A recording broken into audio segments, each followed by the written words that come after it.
Hi, welcome to the Selectmen's meeting for Monday, December 4. At this point, we're going to go straight to executive session under General Laws, Chapter 38, Section 21A3, to discuss the resolution of all turbine litigation. And with respect to General Laws, Chapter 38, 21A6, discussion of short-term lease for Andrews Farm property and to consider the purchase of the Liberty Green project site. We will return after this to open session, and as chair I state that to not go into executive session would prejudice the town's position in each of these matters. Second. All those in favor by roll call? Brown, aye. Patterson, aye. English Braga, aye. Moran, aye. Jones, aye. Thank you.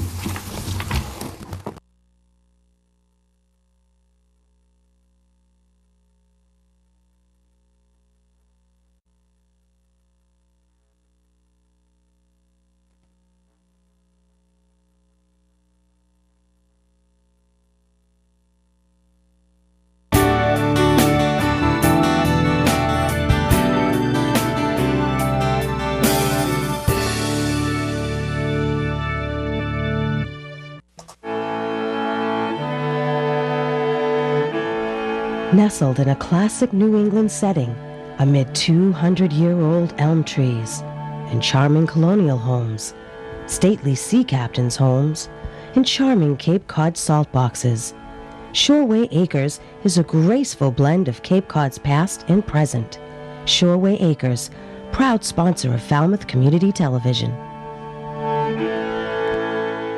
Hi, I'm Pat Thatcher. And I'm Margaret Gifford, and we're from Sotheby's International Realty in Falmouth. So, Margaret, what do we say to people when they ask, should I list my house in the fall or the winter?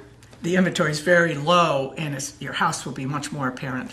This is true. And also, remember, buyers are looking 24/7, 365 now. 97% of you are looking on the internet. So when you have real estate questions, We're here for you.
Welcome, everyone, to the post-executive session meeting of the Board of Selectmen for December 4. First off, we're going to have a Pledge of Allegiance. Thank you. I pledge allegiance to the flag of the United States of America and to the republic for which it stands, one nation, under God, indivisible, with liberty and justice for all.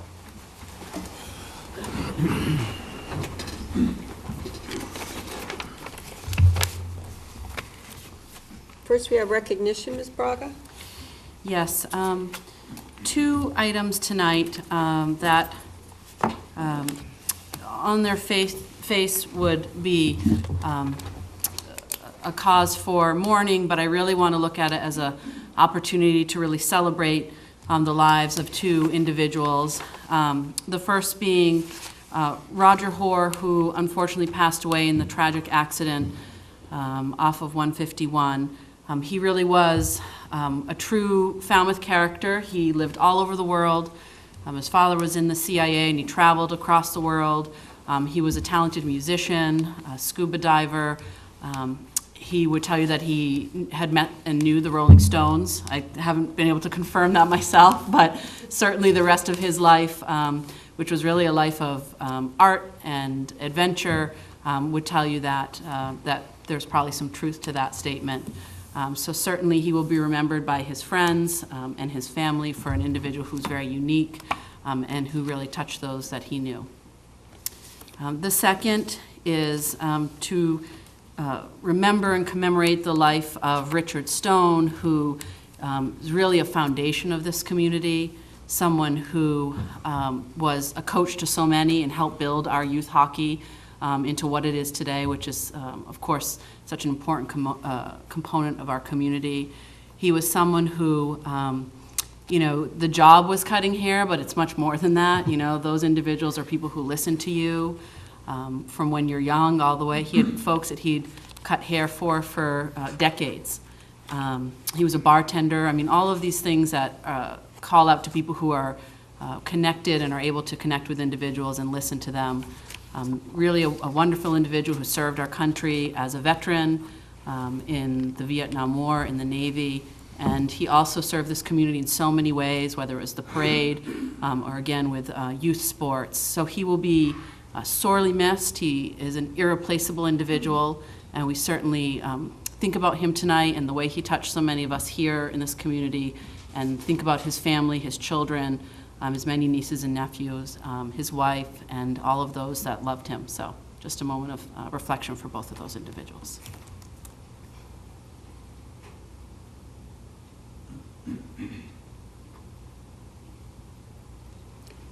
Thank you. Just one little comment I'd add to that is Mr. Stone would have been thrilled with what happened this past weekend with both events. He was someone who cared deeply about the village, downtown village of Falmouth, and the walk on Saturday night with the road closure was just a phenomenal outpouring of our town in so many ways. And also the parade, as you mentioned, was something he cared deeply about.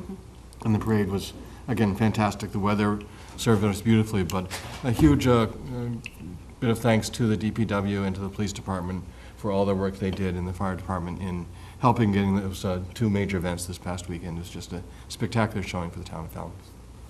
Any other announcements, Sam? No, just to say also, I remember Dick, when he was a division counter for a town meeting for just decades, right? I mean, very active. I was surprised when he stepped down from serving in that role in our town meeting. So he was certainly my barber as well. So I thoroughly enjoyed my contacts with him, and really have tremendous respect for he and his family. And even if he wasn't our barber, he still let us put a sign in his window. Everybody has the opportunity. That's right, equal opportunity, that's right.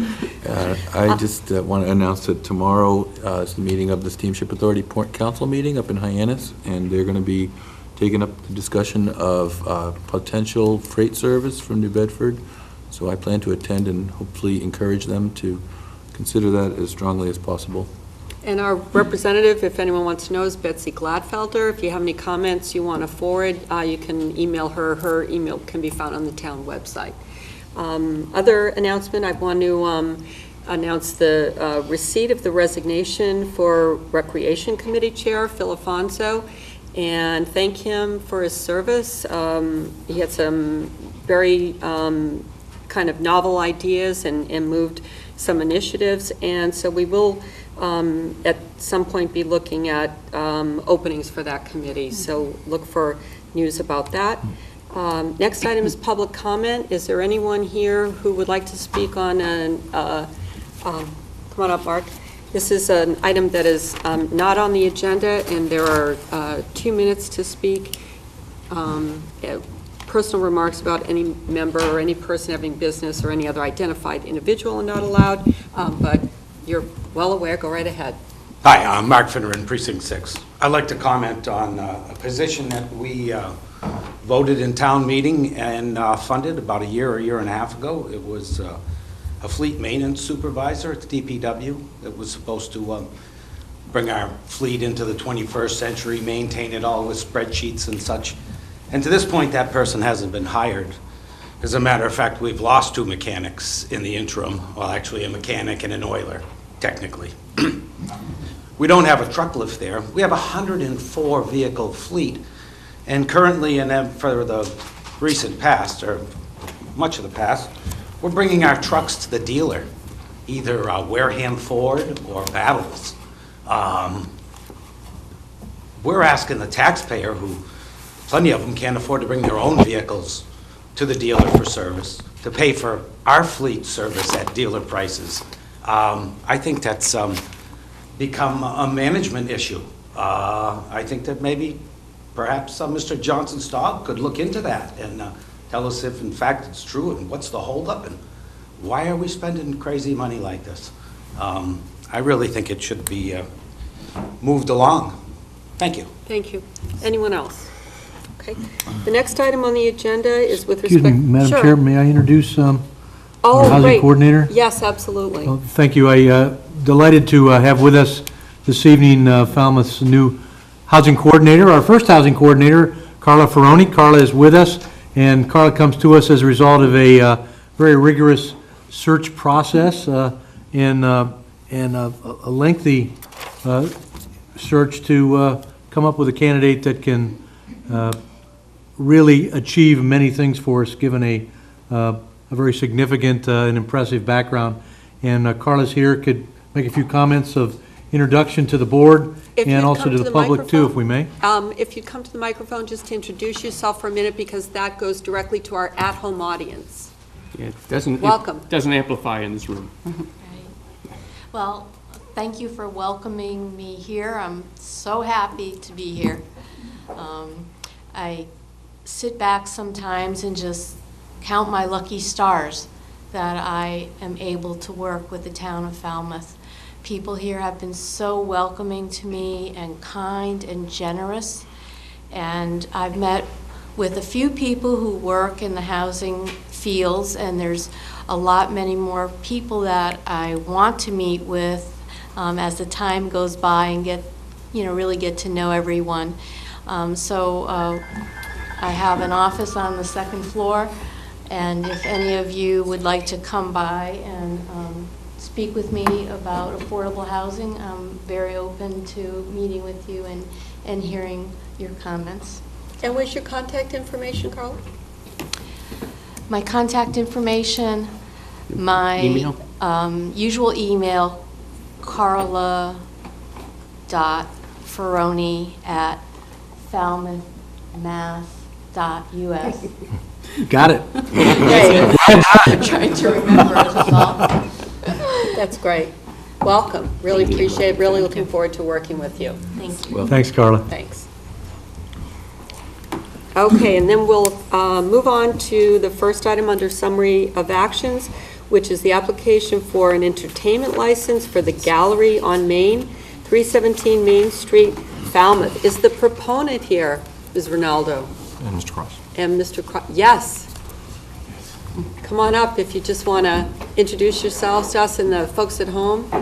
Welcome. Good evening, and thank you. Thank you. My name is Karen Ronaldo. My business partner, Donnie Cross, who many of you may recognize. And recently, Saturday night, we had our opening gala for a new business on Main Street called the Gallery on Main. Interestingly, our combined business experience is nearly 85 years, which makes us either very old or very stubborn, or both. But we have a lot of ideas of things that we would like to do, and we thank you for this opportunity. And I'd like for Donnie to kind of express his vision for what he sees in this very creative space. May I also say, we are very, very happy to be part of an exciting business community in historic downtown Falmouth. Not just any Main Street, but it has so much history attached to it. So on that note, I'm going to let Donnie talk to you a little bit about his vision. Thank you. Thank you. So Karen and I, she comes from the art world, and I have spent many, many years as a musician, and I've done a lot of theater in Manhattan and coming forward here. So I was kind of looking for a space, or Karen and I were looking for a space that we could incorporate our strengths together and utilize that space to act as a kind of a philanthropic space for the community, and at the same time present some other national and regional acts where we would go forward and actually sell tickets to that event. And just to go back for a sec, the timeline that we were looking for, we would be done and closed by 9 o'clock. So we were looking for something in our space to do that from roughly 6 to 9. And what we're hoping to do is to take that clientele either before or after and drive them to the local businesses for dinners, and whatever, to shop on Main Street. So a couple of the ideas that I would talk to you about on the space, for instance, we would love to have the a cappella group from the high school who sang for us the other night. They did their Christmas carols. So one of the ideas that we could have is to have them. We could have Barnstable High School come and bring their a cappella groups. So we're looking to do things that are not loud in volume, first of all. This is not a rock club. We're looking to do more cultural things. There will be some really good jazz in there, but there'll be trios, and you probably wouldn't even hear them. And just to address that real quickly, our two abutting neighbors, Blast from the Past and Country Fair. Country Fair would be closed at that point anyway. They've given us their okay, and so has Kevin from Blast from the Past. And then over us, there is nothing. It's just wide open to the sky. And then if you're looking at the building, to the left there are some apartments, and they are occupied by our landlord's son, who's also given us the okay, and the two others there. So as far as that goes, it's okay, but we want to go through the proper channels. But what I really want you to know is that you probably won't hear it at all, but we're not looking to it's not a loud event. And So just on that particular issue, I note that the license being considered states that the building will be insulated so that the noise won't be heard outside. Is that something that you're willing to do, would be to insulate? absolutely, And if then that's the something other- you required. Great. And then the other question is the requested hours on the proposed license are 5 to 8, but I know you mentioned 6 to 9. What would make more sense? That changed only in that I was thinking of ways to get the people to either have a dinner before the show or after, and I thought if we did it at 5, there's not a lot of people that would go maybe and grab a dinner before a 5 o'clock show, or also maybe they're just getting out of work at 5 and they can still make the show. Sure. So that's the only reason for that, and they can still get and have a meal after at 9 o'clock. Doug? The application we received was just talking about Fridays. Certainly the application we're putting forward is suggesting Monday to Saturday, and I would encourage that we consider the Monday to Saturday. If you want to do Sunday, that actually is a whole different license. that Yeah, we're and I don't certainly think happy to come forward. I would encourage that we make it from 5 to 9, just so you have the time to do it. I don't think we're going to be concerned whether it's 5 to 8 or 5 to 9, but I'd rather give you the time and then say we don't need to Thank you. worry about Yeah. whether the license ended at 8 or 9. So Right. I would encourage, Okay. I would And then- make a motion that we approve this Mondays through Saturday, but change the time from 5 to 9 PM. Second. Is that okay with you? That's great. Sam? Just a question, do you anticipate something like a coffee shop where you might serve No, so refreshments at some point? if we were, we would do coffee and tea if we could. And we wanted to actually incorporate the tea, the spice shop, the tea and spice shop. We're trying to use our position to collaborate with other businesses. Like we would go out, maybe, as the people leave or come in, we'd hand them an 8.5 by 11 sheet with all the coupons from the businesses. So we're not saying just go here or go there. They can choose to go wherever they choose. Well, it's So- taking the Main Street Association and really utilizing it to the full extent. Right. Yeah. And to go back, Mr. Patterson, I don't know how it would work or what the next step is, but if we were to offer beer and wine, if we could, I was thinking the best way would be to hire like Mark John's Liquor, who has the liability. They have a tip certified bartender. We don't get involved with it. They come in and they go. On those issues, with this just being the entertainment license, definitely check with the health department, check with the Board of Selectmen office, and get your next steps, whatever's required. But on the entertainment license, which we're prepared to rule on tonight, that this will be the first step. Okay, To get it good going. enough. Ms. Yeah. Braga? No, I was just going to say, I think it's a lovely, if all goes well, it's a lovely addition to Main Street. We have incredible shops, wonderful places to eat. One of the things that we don't have a lot of space for, or as much space in our town as we'd like, is for arts and for music. So any addition is, I think, a really welcomed we addition. really want to, or I do want to reach out to the school systems and let them, because we want to, possibly present, the way it's set up is you can actually present small theater projects. Ah, nice. So we can have the kids come over, you can, oh yeah, and the one night we want to have, which you can all be involved in, is Historic Orations Night. So you could sign up and come in and do the Gettysburg Address, and we want to make it a community thing on a regular event, and somebody can come in and orate, and it'll be a lot of fun. Kind of sneak a little education in. History, so now we're being verbal about it. Yeah, we really do want to promote all of this. It's not, it's all about the town, trying to be, trying to make it about everybody else. That's terrific. So we've had a motion and a second. Well, further just a quick discussion? question. You call it a gallery. Are you looking at graphic arts as part of this display area or performance area?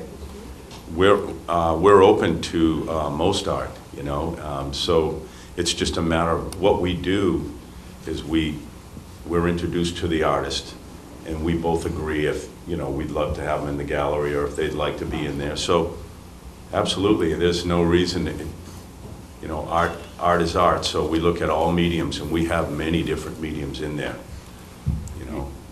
So yes, to answer your question, yes. Thank you. Great. All those in favor? Aye. Unanimous. Congratulations. Thank you very much. Much success. Congratulations on the new space. Thank you very much. And before we proceed, Bertha, if you'd like, do you want to move into the middle? We have one more chair behind you. I just want to make sure everyone can fit. So if there's, okay, great. Kathy is going to have to come in at some point. Okay, so Right over here. next under, Yep. No, we saved you a spot. great. No, it's actually right, You can go right in front of these chairs and do the whole of the row right in front of them.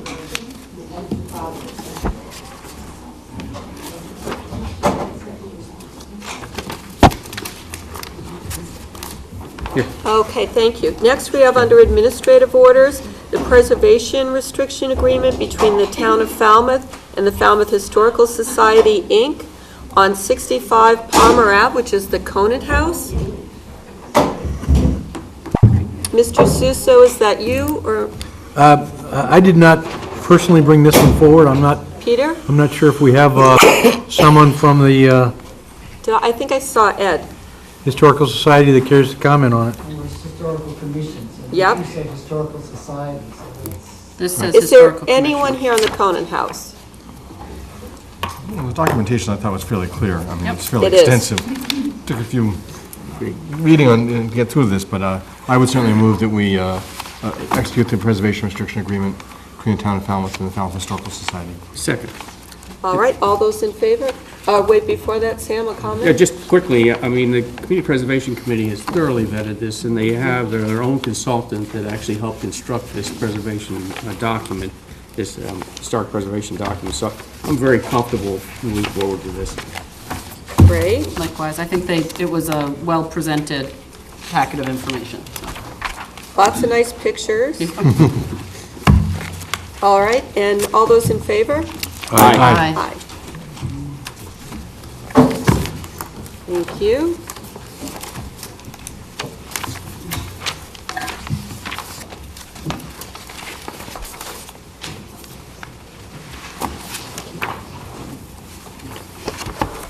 Next, we have approved the design selection procedures policy with respect to senior center and future town design projects. Is that Mr. Johnson Staub?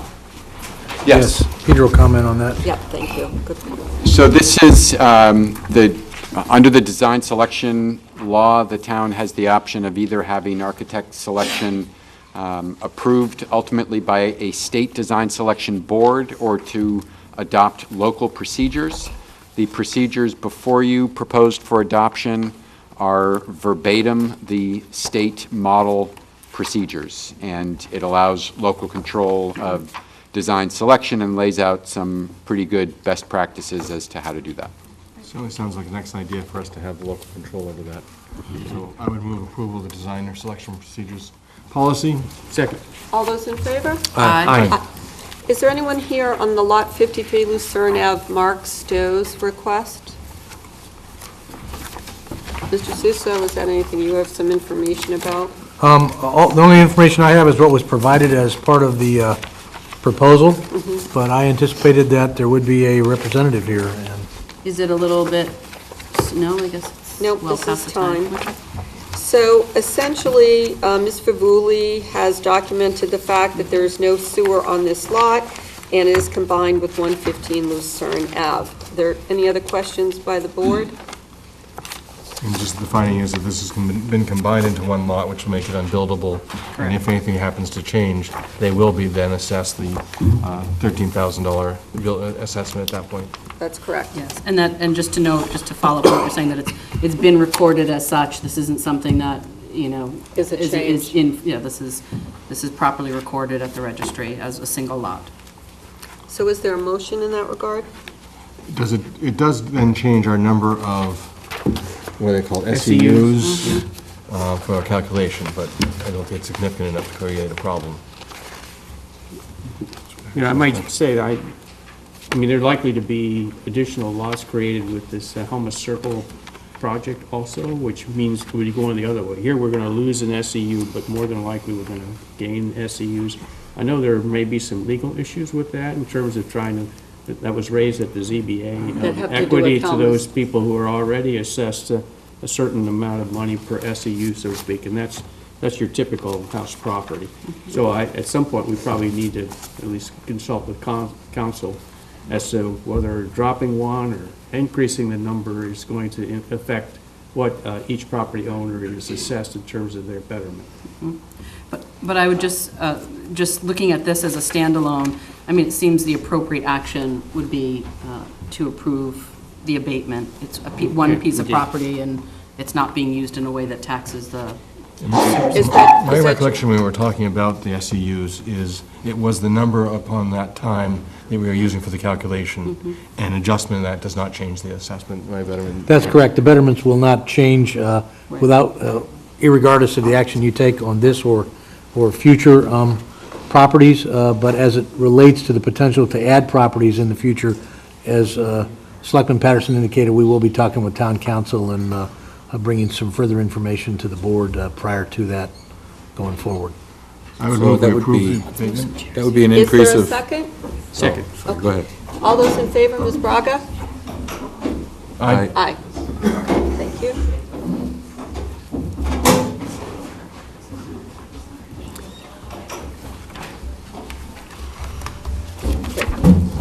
Thank you. Next item on the agenda is a public hearing. It's a continuation of liquor license violation hearing for Falmouth Pier 37 Boathouse LLC, 88 Scranton Ave, Falmouth.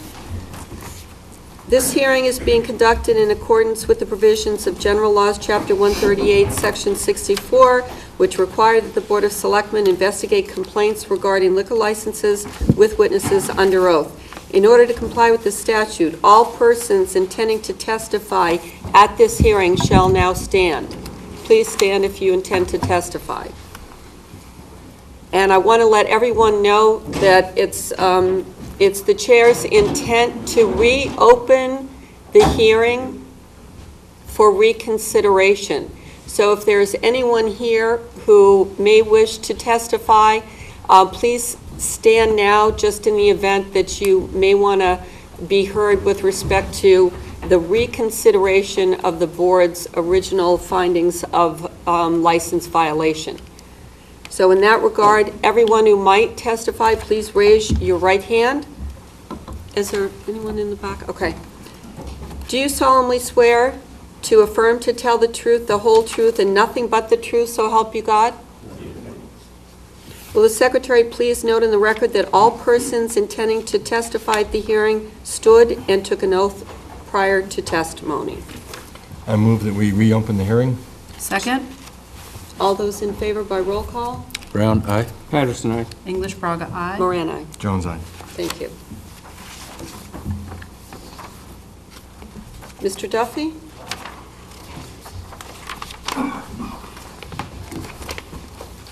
Good evening.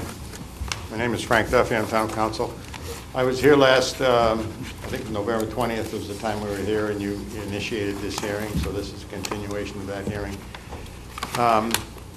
There's one item that I would like to put into the record that I think is important for your consideration. You have a policy which you promulgated a number of years ago regarding the disposition of or penalties for violations of licensing, conditions of licenses. It basically says that you may consider any violation within the past 4 years when you are trying to determine the severity of the violations that are current. So you have penalties for suggested penalties for first violations, second violations, third violations, and so forth. So I have, at your request, gone through the file in the town manager's office of prior violations of this particular licensee, and I can report to you that there are 2.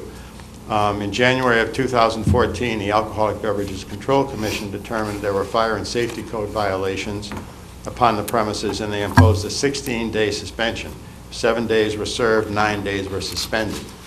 In April of 2015, this board here determined that the licensee exceeded building capacity limits and issued a warning with the provision that any further violation would be a second offense. Furthermore, I report to you without any additional information that there is a pending hearing at the Alcoholic Beverages Control Commission in Boston. It's my understanding that the charge there is over-serving of an intoxicated patron. There's no decision, but the ABCC hearing is scheduled for January 9th, 2018. Thank you.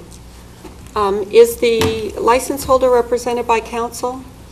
Sir, if you'd just come and introduce yourself. Hi, my name is Paul Glenn, Glenn Law Offices. I'm here representing the Connors, McLaughlin's, Connor and Brian, and the Boathouse. Okay, and just before we move further, just so everyone has the lay of the land here, it's the board's intention to read proposed findings into the record, and then the reason that I reopen the hearing is to give the license holder an opportunity to comment particularly on the proposed findings. I mean, earlier we did hear testimony that there really was no contest, and I certainly don't expect that that will change, but I just want to give a full opportunity for hearing on these particular findings. So if you just let me read that into the record, we will not take a vote on these proposed findings until we close the hearing, just so everyone knows what to expect. The first proposed finding is that Falmouth Pier 37 Boathouse LLC, DBA Pier 37 Boathouse, or The Boathouse, is the holder of a seasonal all-alcoholic beverages pouring license authorized by General Laws, Chapter 138, Section 12. That's number one. Mr. Glynn, we do have a copy for you. There's an extra copy right here, Madam Chair. Great, okay, thanks. Just so you don't have to scribble the whole time. The second, in the past 4 years, the Boathouse has been cited and disciplined on 2 occasions for violations relating to its license. In January 2014, the Alcoholic Beverages Control Commission determined there were fire and safety code violations upon the premises and imposed a 16-day suspension with 7 days served and 9 days suspended. In April 2015, this board determined the licensee exceeded building capacity limits and issued a warning with the provision that a further violation would be a second offense. That's the second finding. Third, on August 28, 2017, the Chief of Police reported to the board a summary of incidents at the Boathouse during the summer of 2017 as follows. May 21, intoxicated male refuses to leave. June 10, patron passed out at bar. June 25th, disturbance and disorderly. July 2nd, possible assault, could not locate. July 16, fight in parking lot. July 22nd, possible fight, could not locate. July 29, open container in parking lot. July 29, assault and battery. July 29, disturbance and disorderly. August 5, male passed out in parking lot. August 20, assault and battery. That's the third proposed finding. Number 4, on November 20, 2017, the board held a hearing under the provisions of General Laws, Chapter 138, Section 64, and heard sworn testimony which substantiated the matters set forth in the reports and affirmed violations of the license or laws of the Commonwealth of Massachusetts. The licensee offered no evidence to deny the events described in the reports or challenge the accuracy of the reports in any way. That's the fourth. Number 5, the reports establish a pattern of ineffective and negligent management of the boathouse and a failure to maintain order and decorum on the premises and in the immediate surrounding area. Number 6, the reports establish that the Falmouth Police Department responded to the boathouse on at least 11 occasions between May 21st, 2017 and August 20, 2017. On most of these occasions, multiple officers responded to preserve peace and good order and protect patrons and the public. These responses are a severe demand on the department's personnel and resources. Number 7, the incidents in the reports describe situations of potential danger to the responding officers, patrons of the boathouse, employees of the boathouse, and the public in the neighborhood. Those are the proposed findings.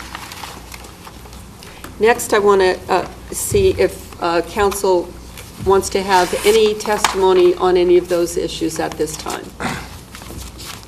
Well, certainly number 5. I think factually you've stated all the facts. Town council, we have no objections to the facts that were presented, but the conclusion that it was ineffective and negligent management, we'd like to give some evidence that tells you what happened and to show the solutions that we have to make sure it won't happen again. Please call your witnesses. So that I'd like you to just consider number 5 there.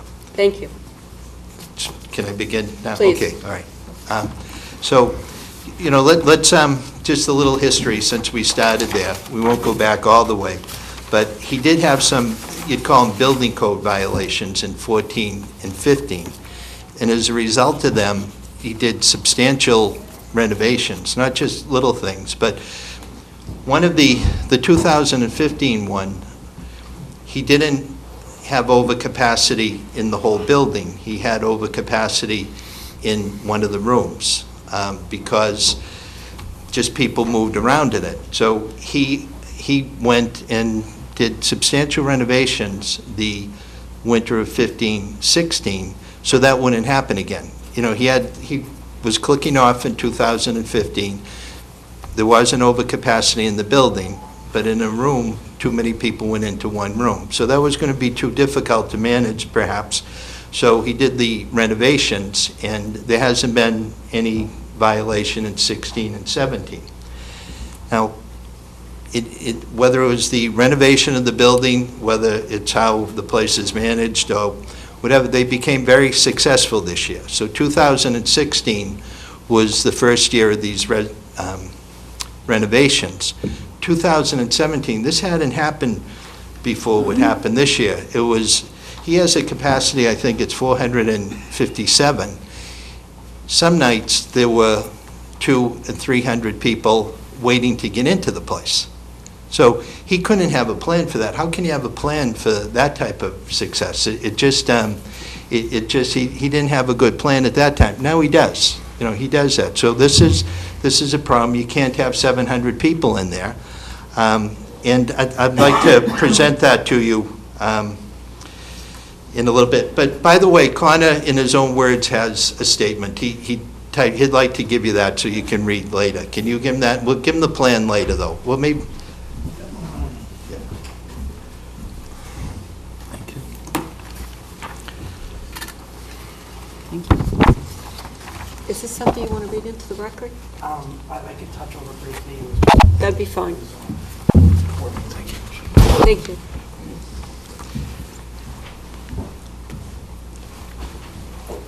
So this year, there were a lot of people out in the parking lot, and Connor knows now he's not only just responsible for the building, he's responsible for the parking lot. And he's run a very clean shop inside for the last couple of years there. There've been no underage serving, no overcrowding. But we do have this problem out there that people come in, there are 200 people there, he says, you're not going to get into the place, please go, and fights start. You know, so he wasn't prepared for that. This was something that, how can you be prepared? Just, by the way, the Boathouse is really a restaurant, a nice restaurant where people of all ages go most of the time. They have music and entertainment later in the night. So later in the night, there's this website that Uber puts out, and that's for people calling for cabs, calling for Ubers after being out. And the Boathouse is the #1 site, the #1 place on Cape Cod for that. So a lot of his clients use Uber to get home. They're being careful about the drunk driving in there. Okay. So that's a problem. It was a problem this year, and I think he has a solution to address that problem there. You want to bring up the plan? Okay. Should we separate the testimony and the findings as opposed to the solution? Well, I'm looking at the, yes, I think that's a good idea. So the request has been made to separate the proposed findings issues from the potential solutions. So if you could, at this point, just provide us with the statements or commentary with respect to number 5 in terms of the pattern of ineffective and negligent management of the boathouse and a failure to maintain order and decorum on the premises and in the immediate surrounding area. So that wouldn't entail solutions, you know. So even though we don't admit that he was negligent in this. This was a surprise group of people that shows up that caused some problems. We're not saying that, but we have solutions to that in case it happens again next year. So you don't want me to show the plans with the... Just wondering, before we get to the plans, Yeah. they'll be coming, if you had any more testimony with respect to the negligent management section of the proposed findings. I think if you read the police reports are very clear that Connor and his whole staff were very engaged. These are events that happened outside of the restaurant in the non-licensed part. The parking lot is not licensed. All the police reports show pretty consistently, I think, that the management was very engaged all the way. Most of these calls were made by the management, if you look through them. These aren't patrons calling up. This is management calling, we have a problem out in the parking lot. So I don't know how that's negligent there with it. And I'll ask the question. Were the patrons involved coming out of the establishment? Not all of them. No, I think in half of the instances, they never get in. So, I mean, yes, sometimes, but no, a lot of times. Were they intoxicated? It seems like they were intoxicated, and a couple might have been using The drugs. ones that were passed out, open container, passed out at the bar? Certainly the indication is that they were intoxicated and provided alcohol by the establishment. The testimony we had 2 weeks ago is the bartenders couldn't even see who they're giving the beers to because there were 5 or 6 people deep. Well, that happened. I mean, that happened, whether... That's one of the findings I think we need to have, is that there were people who were being overserved alcohol and then being kicked out of the bar by the management, trying to do the right thing, calling the police on these people who had been served alcohol in the bar.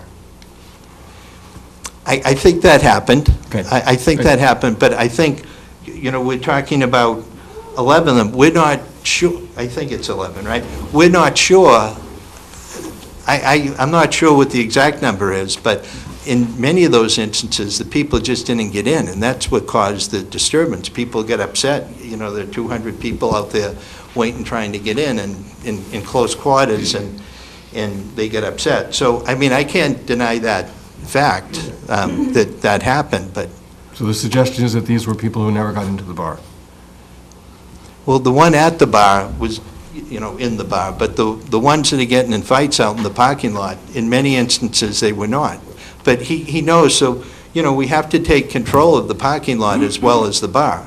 That's where the real problems were, out in the parking lot. And we'll definitely get to those solutions, but I just want to, in terms of moving the process, just ask if you have any final evidence with respect to the reports establish a pattern of ineffective and negligent management of the boathouse and a failure to maintain order and decorum on the premises and in the immediate surrounding area.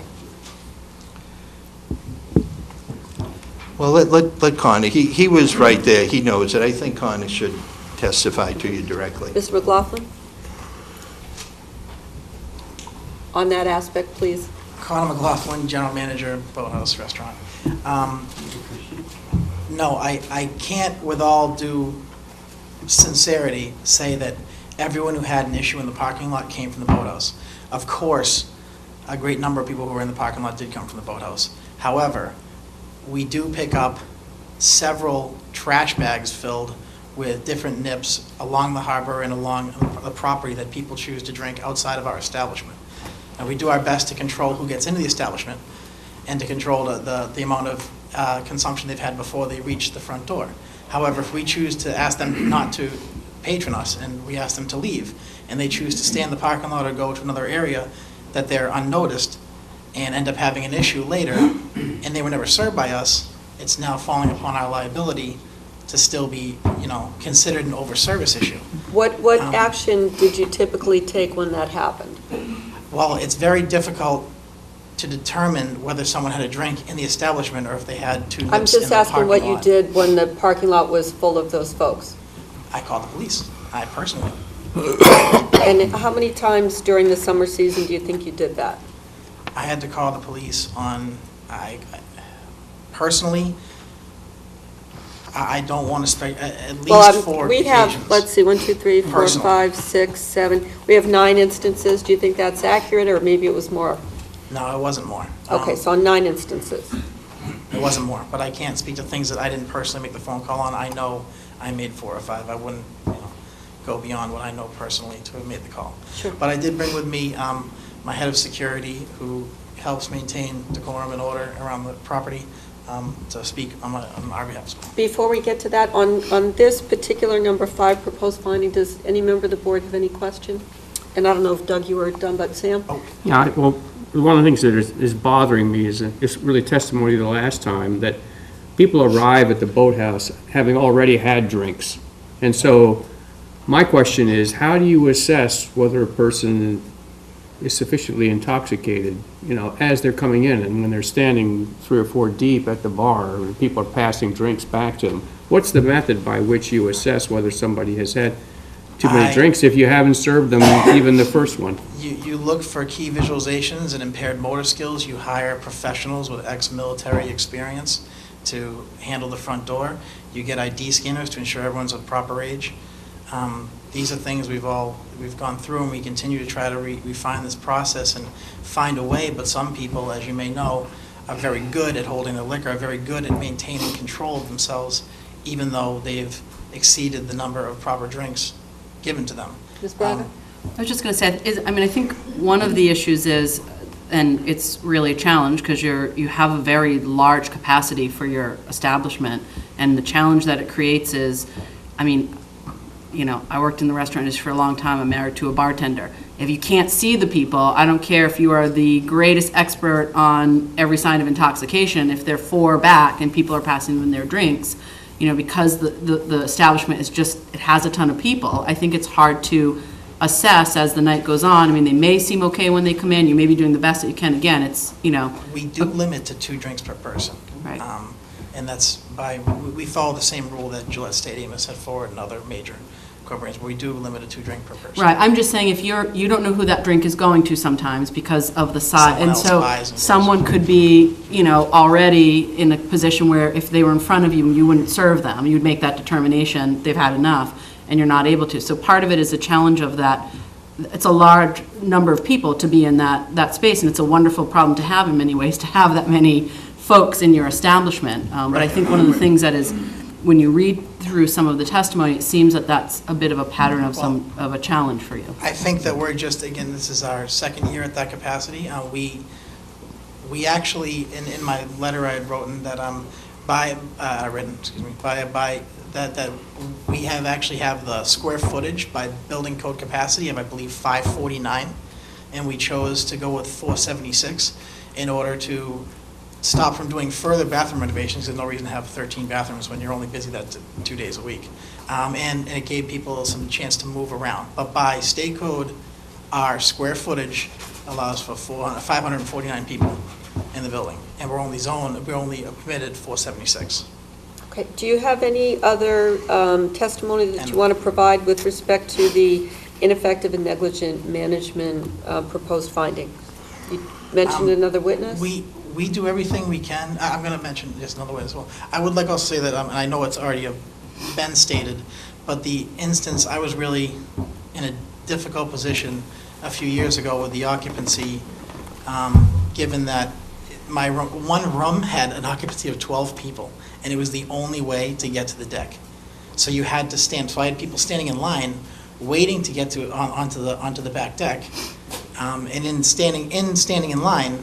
While they were staying in line, I was told that I was at over occupancy in that room. So you're saying that was a technical issue? Well, it was I was under capacity in the whole building. It was very difficult because once they went from that room, then they go to every single room had its own capacity. It became incredibly difficult to control. But I will pass Tracy along. Sure. Sir, if you could introduce yourself. And yes. We're looking at specifically the question of negligent management. Tracy Williams, head security at the boathouse. As far as negligent management, I think within the establishment itself, we do a fine job. We hold 6 security officers in there. We cover all the exits. I myself cover the front door. So at any time, I could have 200 people in a line in front of me. Now and then, I do catch nip drinking, and I nip it in the bud. You've been waiting all night for that, haven't you? Yes. But you're so powerful. No one's even laughing. That was really funny. Yes. And when they approach me, when I check their ID, we have 2 scanners. Underage drinking is a negative in our place. When they approach me, I give them a quick glance. I ask them a few questions. I even ask them, "What's your last name? Is this your proper address?" If I get the slurred speech, I turn them around, and they don't get in. Now, now and then I'm going to get this bright guy that's very good with holding his liquor, and he's gonna make his way in. That's when I lean on the guys inside to walk around, make sure you don't have guys, bumping, doing the initial bumps, trying to be the big guy, and that's how we handle that problem. With the people getting drinks from behind, we do watch that, but it's kind of iffy when they're handing drinks backwards. I can't really say that a lot of that goes on in there, but it does go on. What about the immediate surrounding area? Right Such outside? Outside? I have two people on the front with me, and I also have one that patrols the outside. We also have to watch the boats. And we go as far as the dirt parking lot, and we turn back around. Now, the dirt parking lot is gonna be a problem.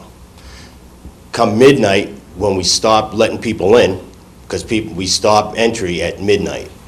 So therefore, I'm looking at 150 people saying that you can't get in, you can't get in. Now they're milling around.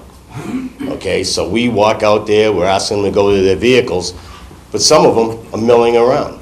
And some of those people that are possibly sitting next to a tree, couldn't get in, fell asleep because they were already intoxicated, or they weren't let in the beginning. That's how we're trying to handle the parking lot. I mean, with people, when we let these people out, we start, like I said, we close at midnight. Drinks stop at 12:30, so that gives them a half an hour to finish up their drinks. Once we start letting these people out, we have certain people that want to run their mouth. There's other people, and drunk people have bad nerves, and we can't always stop the incident. We react as quick as we can, and we also try to stop it before it happens, just from visual. But a lot of times that's hard also, because you don't want to pick on people. Sure. Because when you pick on somebody, that also causes a drunk to get irate. Any questions of this gentleman from members of the board? I have a question about the arrangement of the deck area, because it sounds like a lot of the problems are outside, but I see a lot of your capacity is outside capacity, so I'm wondering if that is leading to some We of have that. no incidences on the deck. Any incident on the deck is squashed. We have no incidences on the inside. The majority of these complaints came in the parking lot. And we have a method now on how we're gonna take care of that this summer. So is there no access then directly from the parking lot to the deck? Yes, there is, but I have a guard on that exit. The only way to get in is through me, through the front door. But they can get out? Yes. Okay. Any other questions, Doug? Any theory as to why this happens here and no place else? Excuse me? Any theory as to why these problems occur at the boathouse and not? Well, I don't want to bring up all the bar rooms that I work at, but these incidences happen a lot. In Falmouth? Yes, I work at other establishments in the town of Falmouth also. Well, we haven't had certainly that many calls to the police for these kinds of issues. I've other squashed a places. lot of them. Yes, I have. So why can you squash them there but not at the boathouse? Because when you're at the boathouse and I squash an incident inside and I walk this person to their car, now if they can constantly keep coming back towards me, I don't want to catch a case, so I have to call brother-in-law to kind of back me up. I can't put my hands or beat up everybody in Falmouth. Very good judgment. Any other questions for this witness? Can't do it. Okay, thank you, sir. Is there anyone else who wants to speak on behalf of the boathouse with respect to this issue generally, or particularly with respect to the negligent management? Could I just add one more thing? Yes, and then Mr. McLaughlin. You know, it's just kind of a math thing here. You know, there are so many people in there. Over the course of a weekend, there are about 2,000 people will go there. lot. This is a big place. Too many. And so if you did a ratio of calls to the amount of people there, it's not that. If you have a restaurant where 20 or 30 people go, of course it's going to be more quiet. He has a nightclub, and it's a very small percentage. These young people that are out at night, most of them behave very well. They take Ubers, and we want to tell you about how we want to get more of them into Uber. But it's a very small percentage of people that are causing trouble, and they're going to be here whether he does a negligent job or a perfect job. It's not a guarantee that nothing will happen. That isn't negligence. Negligence is you got to do something wrong, you know, and he's been doing a good job at that. And they're just going to happen. Nobody can make it perfect when you have 2,000 people. Thank you. Thank you. Mr. McLaughlin? My name's Brian McLaughlin. I think we do a pretty good job, to be honest with you. I don't think it's negligence. The incidents that occurred were outside of the boathouse licensed property, okay? Out near Scranton Ave. Yes, it occurred, many of the things occurred in Scranton Ave. You also have the raw bar there. You have people trying to catch an Uber. Somebody cuts in front of another guy. I mean, we're saying that the people are drunk. I don't know that they're drunk. They didn't have a breathalyzer. They had a disturbance. One guy says, hey, you cut in front of me, and people are pushy, et cetera. Within the boathouse, I mean, I think according to Tracy and Con, we make sure as many as that we're running it correctly. I mean, we don't let people in without a license, okay? We have approximately on a busy Saturday, we have 500 covers for food, appetizers, dessert, up until 9, 10 o'clock at night. It's a restaurant, and it does get younger as it gets older. It's been that way for 30 or 40 years. I think it's being run the best it's been run in 30 years, to be honest with you. We're really popular. Being on Uber, the #1 on the Cape, we were #1 on all of the Cape and the islands. #1 was over in Nantucket. We were #2 on the Cape. So kids with today's media look and say, where do we want to go? I mean, we do it with Open Table. I do it with Open Table in Boston. Where can I go? Which restaurants? Which is 5-star? Well, they tend to come to our place, which is probably a good and a bad thing. So I'm addressing the first one. Later on, I'd like to address what we can do better. We can always try and do better. Certainly. I mean, we can do better. We want to do better. But I think we've done a damn good job. And just before you leave, are there any questions from the board for Ms. McLaughlin? Okay, thank you very much. Thank you. Okay, before we close this aspect of the hearing, is there anyone else in the room who would like to speak? And that would be for or against the charges.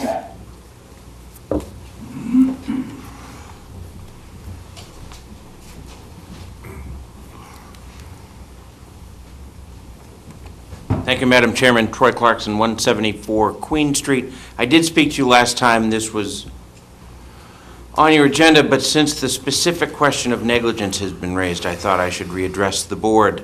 As someone who lives across the street in the Marine Park condominiums from the boathouse, I think I can speak directly to that issue. My wife and I have lived there for 2 summers, and at no time has there been any disturbance. We frequently walk there for dinner, and I would submit to you that far from negligent operation, it's a facility that's run extremely well. We have the good fortune of patronizing restaurants throughout this community, and I think it's one of the best-run facilities in town. I think the fact that, and this speaks specifically to the issue of negligence, that this issue was on your agenda a couple of weeks ago. It was publicly advertised to be heard again this evening, and as far as I can tell, no other hands went up other than my own.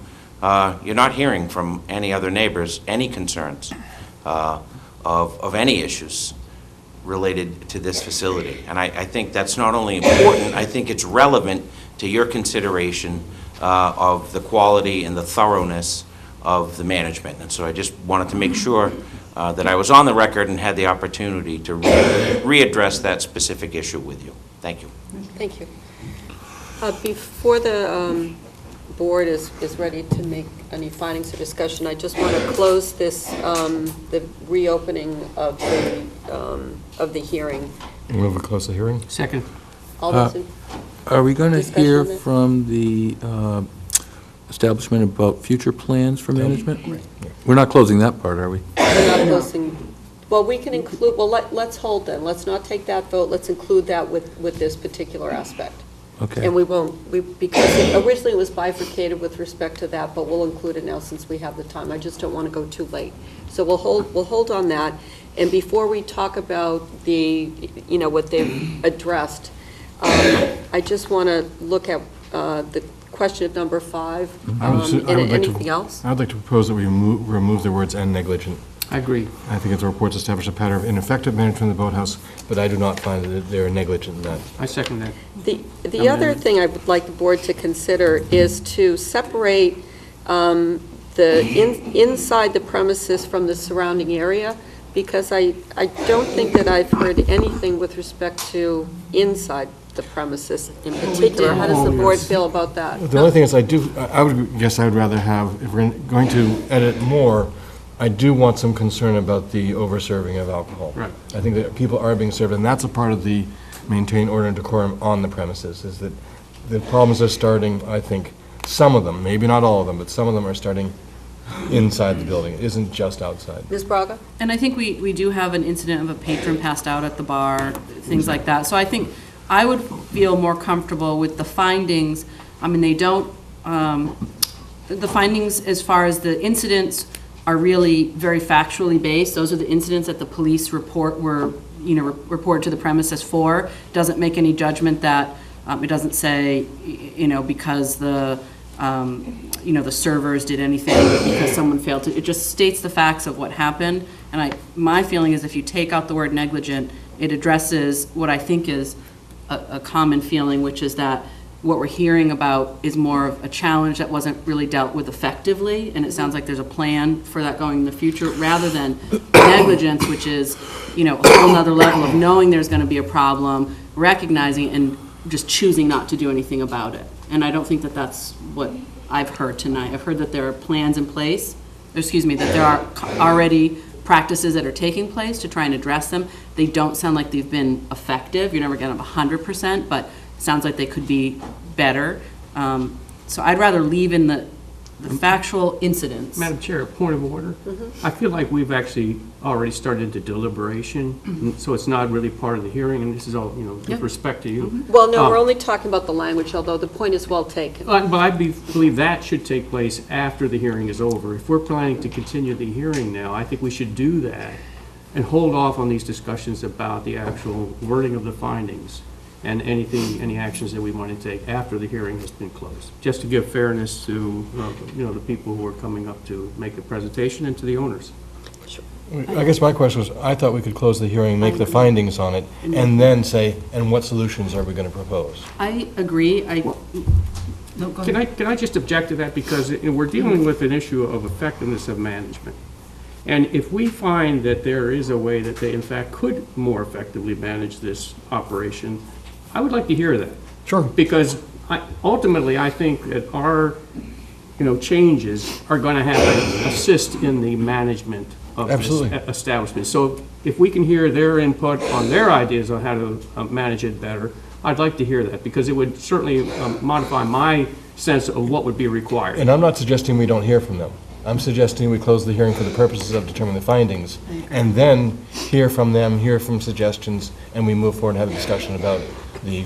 It's apples and oranges. I mean, one is what's taken place to date, and one is what's going to happen going forward. So I definitely want to hear from them. I don't think it has anything to do with these proposed findings. Right. Well, okay, but, and I would defer to our town council, but normally when you close a hearing, you stop testimony. Well, you're mixing up closing versus bifurcating. What we did what we proposed the last time was to bifurcate it with respect to the findings in terms of the liability of judgment on the accusation, so to speak. And then we're going to take testimony with respect to the punishment phase later. I think today what we'll do, given the hour, and the fact that there are some witnesses here, we will hold off on the findings. We'll hear about 10 minutes of the proposed changes, and then we'll take a vote on the findings and continue the hearing for the punishment to a later date. And in the interim, after we finish closing the hearing, then we can have a chance to read this proposed information, Exactly. which we haven't read. Exactly, there's a lot more information. Town council, any objection to that proposed course of action? No, I think that it's reasonable. The issue of effective management is what has happened up to now. Mhm. So you're going to make a finding on that, and then it's totally appropriate for you to hear evidence from the licensee about what they intend to do or propose to do to address that issue going forward. And then when you've made your findings and you've also heard the proposal, you can then determine an appropriate penalty or disposition. So, I'm sorry, if I may, what I think would make sense is for us to deal with this piece in front of us, then hear what they're proposing going forward, because those proposals don't have anything to do with these proposed findings. And it sounds like I agree that we've started to somewhat already have some deliberation on it, and it doesn't sound like folks are that far off. So it may expedite the process to deal with this and then get 10 minutes or 5 minutes of what they're doing going forward. So the motion to close the hearing will be based upon just the What we've heard. findings aspect. And who made the original motion? Oh, Doug. I think I did. Okay. And I seconded. Sam seconded. So is that, That was my intention, was to close the hearing for the purposes of determining our findings. thank you. And the second again? Second? And all those in favor? Aye. Aye. Thank you.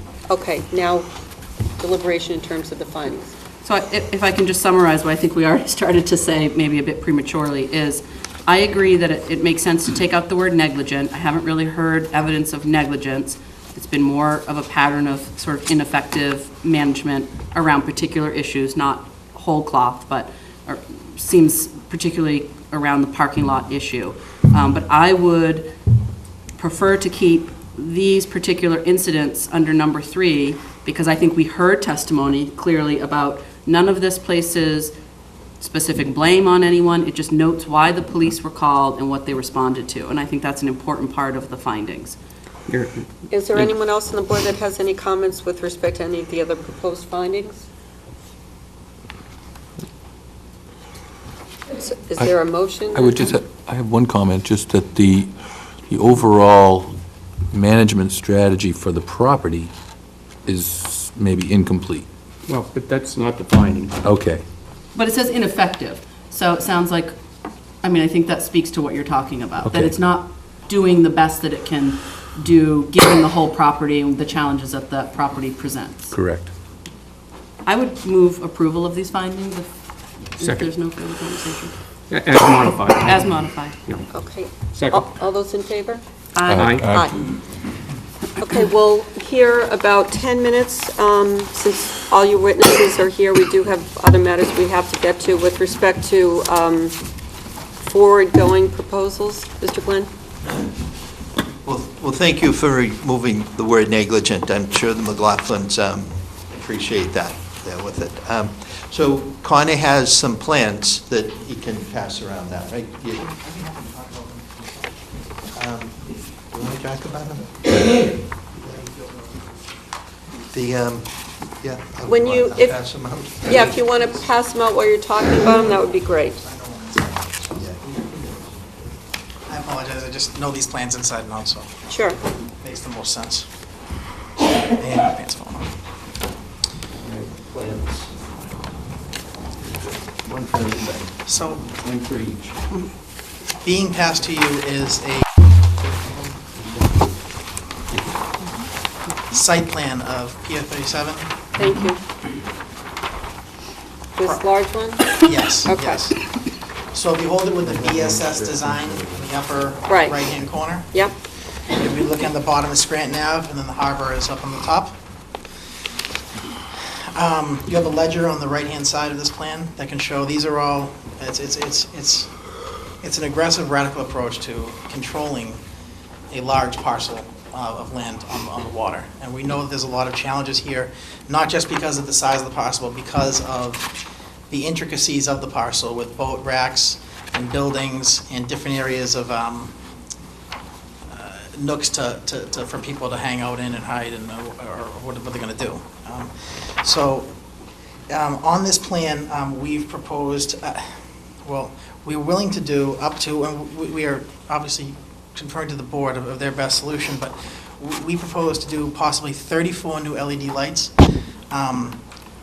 I actually went ahead and I got another letter from my electrician committing to this, which is followed up in the back of the site plan, as well as specs of one of the LED lights that could be used as a parking light, a street parking light. It's an independent standing pole. The challenge here is to make sure that the light we put off is direct light and doesn't cause a light pollution to the harbor and keeps the beauty of the harbor intact. Or the neighbors. And they're eco-friendly, and they're going to be set on timers that are going to start at 10 p.m. and shut off at 2 a.m., or wherever we find that effective window. And the crosses show where the 15-foot poles will be with the red lights. The other red lights are affixed to existing structures or the boat rack or the buildings and things of that nature. And you've got security patrolling on a golf cart? Yes, I figured it was the best way to get around 5 acres of property, was be on a golf cart. And I also have other, you can see I have the green dots on the plan are 9 security guards situated throughout the line, and none of them, and that doesn't include the people who are going to be inside the building. We prefer to hire, I wrote in the letter, I've already reached out to several people. I've spoken with an Andrew Sinoli. He's the co-owner of Jet Security Professionals, a Cape Cod-based security company that employs veterans for private security services. He's already agreed to work with us, and we're in the process of getting a contract. Although I would like to state that I prefer to hire a Falmouth police officer through the municipal paid detail system, because I believe it's the strongest deterrent for people to not act disrespectful towards staff or each other and conduct themselves appropriately. We're willing to go the step to hire private security, and we feel it's best to work with veterans on Cape Cod and arm them with flashlights and yellow shirts and do our best to deter people from lingering in the parking lot past hours. We had also talked about the possibility of installing Uber signs in either in our lot or in the adjacent lot, in the town lot next to us. We'd be willing to pay for light-up Uber signs to allow the crowd to disperse over to where their pickup locations are, maybe one pickup locations between us and the Raw Bar, or how we want to situate that, and also a dedicated location for Falmouth Taxi. So we believe that if we could find a way to disperse the crowd so they're not all standing right in front of the building, it may allow people to get some space needed and to get to their cabs more quickly and efficiently. And all the I guess you'd call them pink or purple dots on each one of the on some of the poles, those are all the new security cameras that we're going to have implemented. More of a preventative measure than anything, to have signs up that you're being watched, and hopefully everything that happens there will be prosecuted to the fullest extent and hopefully deter people from acting silly. Sure. And after a question, I want to give the Chief of Police a chance to speak, as he's, given us his presence for this evening. Doug? Could you indicate for me where these pickups locations would be? So we were talking about the possibility of maybe doing it where the loading ramp is in the town area. I wanted to defer to your best judgment as to the best location for an Uber pickup as well as a Falmouth taxi pickup, because we don't want to exclude the local people as well.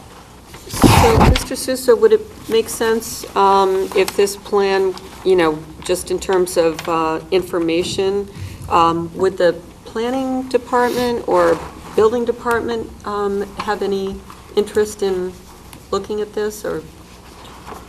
Well, they may, Madam Chair. I'm happy to present it to them. So maybe you could coordinate with the town manager's office going forward on what this might look like when you have more time to fine-tune it a little bit. Yeah, we're going to have the engineers come on and do a light study and make sure that everything's appropriately done. Okay, so in view of the time, I think I'm just going to ask for the chief to come up, and if he would give us benefit of his thoughts before we continue this. Thank you, Madam Chair. Edward Dunn, Police Chief. Everything you heard last week, I'm not going to go over that because that was all part of that. But as it was stated before, we were really concerned this past summer because of the number of incidents. And it's well said, prior to the increase in the occupancy, there really weren't any issues. They didn't have any more issues than any other establishment in the town. So the concern that I have and my staff have in dealing with the boathouse is, twofold. One, the amount of people that are there at any time. And some of these incidents have been prevented because we are in the parking lot. Because it is a concern, we end up sending cars over there, and the amount of time that we spend at this one establishment, as I said, is greater than any other establishment in the town of Falmouth. So those are the concerns. I'm concerned for my officer's safety, number one. I'm also concerned for the general public safety and the visitors here in the town, as well as his staff and his people, anybody that's on the property, for the number of incidents that happened. We had some serious incidents happening there. And again, it seems like we never saw that until that occupancy was pushed up to that 496 or 477 or whatever it was. And as far as, again, it's up to the board. You're the ones who are the licensees here. Myself, as the police chief, would like to see the occupancy reduced, if not the hours reduced also. And I had a great conversation with Mr. Brian McLaughlin came in, and we had a good conversation, and he did listen, because some of the things that we spoke about, he's presented to tonight, so look forward to seeing what's happening with that. Appreciate that. Thank you, Chief. Mr. Duffy, could you just remind the board about the date expected for the ABCC finding? Madam Chair, my information is that the ABCC will conduct its hearing on January 8th, 2018, but that doesn't mean you're going to get a decision until sometime later. What would be your best guess? And if we were to continue this hearing with any intent to get that information, is that anything that's practical? Well, the last time I was up there, I think it took them about 2 weeks. So if we were to continue this to a date in February, would that make sense, or? I think by that time, we certainly will be much closer to having some information. On a legal point, though, we can't include that as a new finding at that point, can we? Well, we'd have to reopen the hearing and take new testimony. You would have to make a finding about that. We'd have to introduce perhaps a document from the ABCC or something. It's not a necessity, it's just information that town council had, so we certainly have the option of moving this forward before that date. Yeah, you may take it for what it's worth in your judgment. Sam? No, I was just going to say that if in fact the state conditions how their operations, that'll be a stepping stone for us to figure out whether we need to supplement that. That would be the only, that was my thinking. Okay. So we'll do this separate? No, I think what Separate Sam is saying date is to push it over till February. Hopefully we have it, and then we're looking at it as a whole picture, so we can see what the state does, and we're not either adding on a ton of new, we just have all of that in front of us. Yeah. On the other hand, if we take steps that we think are at least a starting point for trying to get these operations under control, then the state will have that to basically reflect on and use it as a basis for their judgment. So it's a question of who comes first, and I feel comfortable for us going both ways. We've certainly heard some testimony from Chief of Police as to what he thinks might be required to help bring these operations under control, so we have a safer environment for all that participate. So is there anyone who feels strongly against a February date? No, I actually feel strongly for For a it. February I date? totally agree with the points that Sam is raising, but I would here's what I would say. This is a local business. What we're looking at is nothing that seems like they are going out of their way to cause trouble. I think we've heard testimony that it's been difficult to manage. I think we've heard testimony from our chief of police that this is an ongoing concern. I think we always want to, balance making sure that businesses understand the responsibility and weight that comes with their license, but also to make sure we're not, really harming local businesses to a point where it's hurting them, particularly when they come before you with what looks like a very well thought out, frankly expensive, and hopefully helpful plan. So I would like to wait until February, see what the ABC says, and then we have that information before us to make our decision. It also maybe gives time for the business to look at this further. I know it's not part of this, but just to give us a sense, because that That's a will be firmer part plan. of, yes. Sure. I would encourage them to continue to have a dialogue with our chief of police about this plan they've presented tonight. And then we'll be able to hear some testimony on that when we make our decision about a consequence. 1 second. Mr. Sousa, do you have an idea about the later February date, what that might be? And while you're looking at that, Doug? I was just going to say, I also agree with the February idea. Gives the license holder more time to refine their plans and specify more clearly what's going to be proposed. Doug? I would support the February date also. My ideal is that the establishments comes forward with a proposal that we can then vote for. Yes, I agree. And I would hope that they would consider the chiefs of police recommendation that include a reduction in the numbers and potentially a reduction in hours. But I'd be much happier if the boathouse says, this is what we would like to do, and we'd say, that sounds like a great plan, we're all behind it, than having to say, no, you still haven't done enough, we're going to impose more. Mr. Sousa, do you have a proposed date that might be likely? If were it to be your second meeting in February, that would be Monday, February 26th. Is that February vacation, do you know? That's after. After. That's after. Okay, Mr. Glenn? Yes. Do you have a problem with February 26th? Sounds good. February 26th. All right, so we'll continue this hearing until February 26th. So moved. Second. All those in favor? Aye. Sam? One more thing, I think the responsibility on us is to make sure that we get the safest operation out of this business. It's not our intent to curtail your profitability, but we have to make sure that the operation is systematically under control. And I think that's the burden I feel. And so whatever we're doing is not intended to be punitive. We've already taken out the finding that there was somehow some negligence. It seems like you have an operation that's a little out of control, and we have to figure out how to curtail it so that it is a safe environment for everybody. And if I could just say, I would encourage the license holder to proceed with checking with the planning board, and if there's anything that they feel is going to be helpful and they want to go ahead and do their work, as long as they have the site plan approved by the planning board, we shouldn't hold them to wait. I hope they don't think they have to wait until February 26th to install lighting or whatever other improvements they may think are helpful. It's a very good point. Yeah, and I might say, Mike, I have some concern. I mean, this is going to be lit up brighter than anything we've ever seen with all the proposed lighting.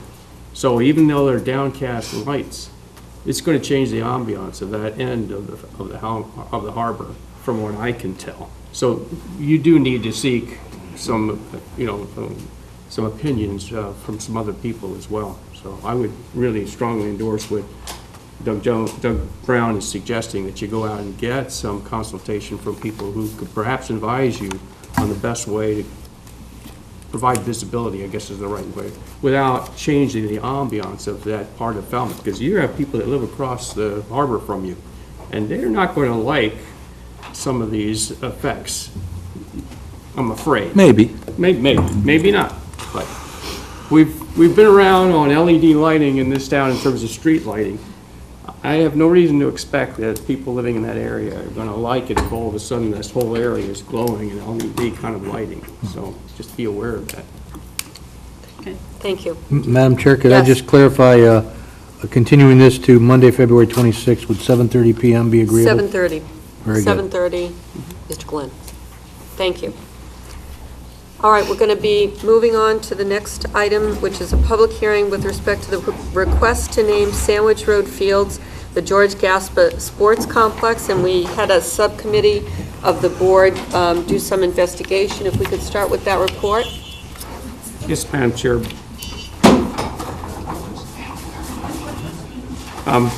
Be happy to report on that. We were contacted by Sandy Cuney, long-term committee member of the Rec Committee. I also touched base with Joe Olenek, who's here tonight. Certainly it was Dave Jarvis that was the proponent for this. He's been proposing this for over a year now.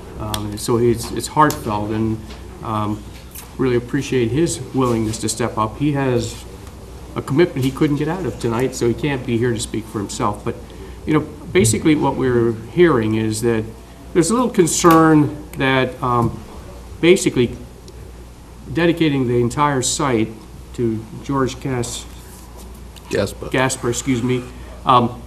might somehow overshadow the fact that the Jimmy Gann Foundation contributed $50,000 to that project.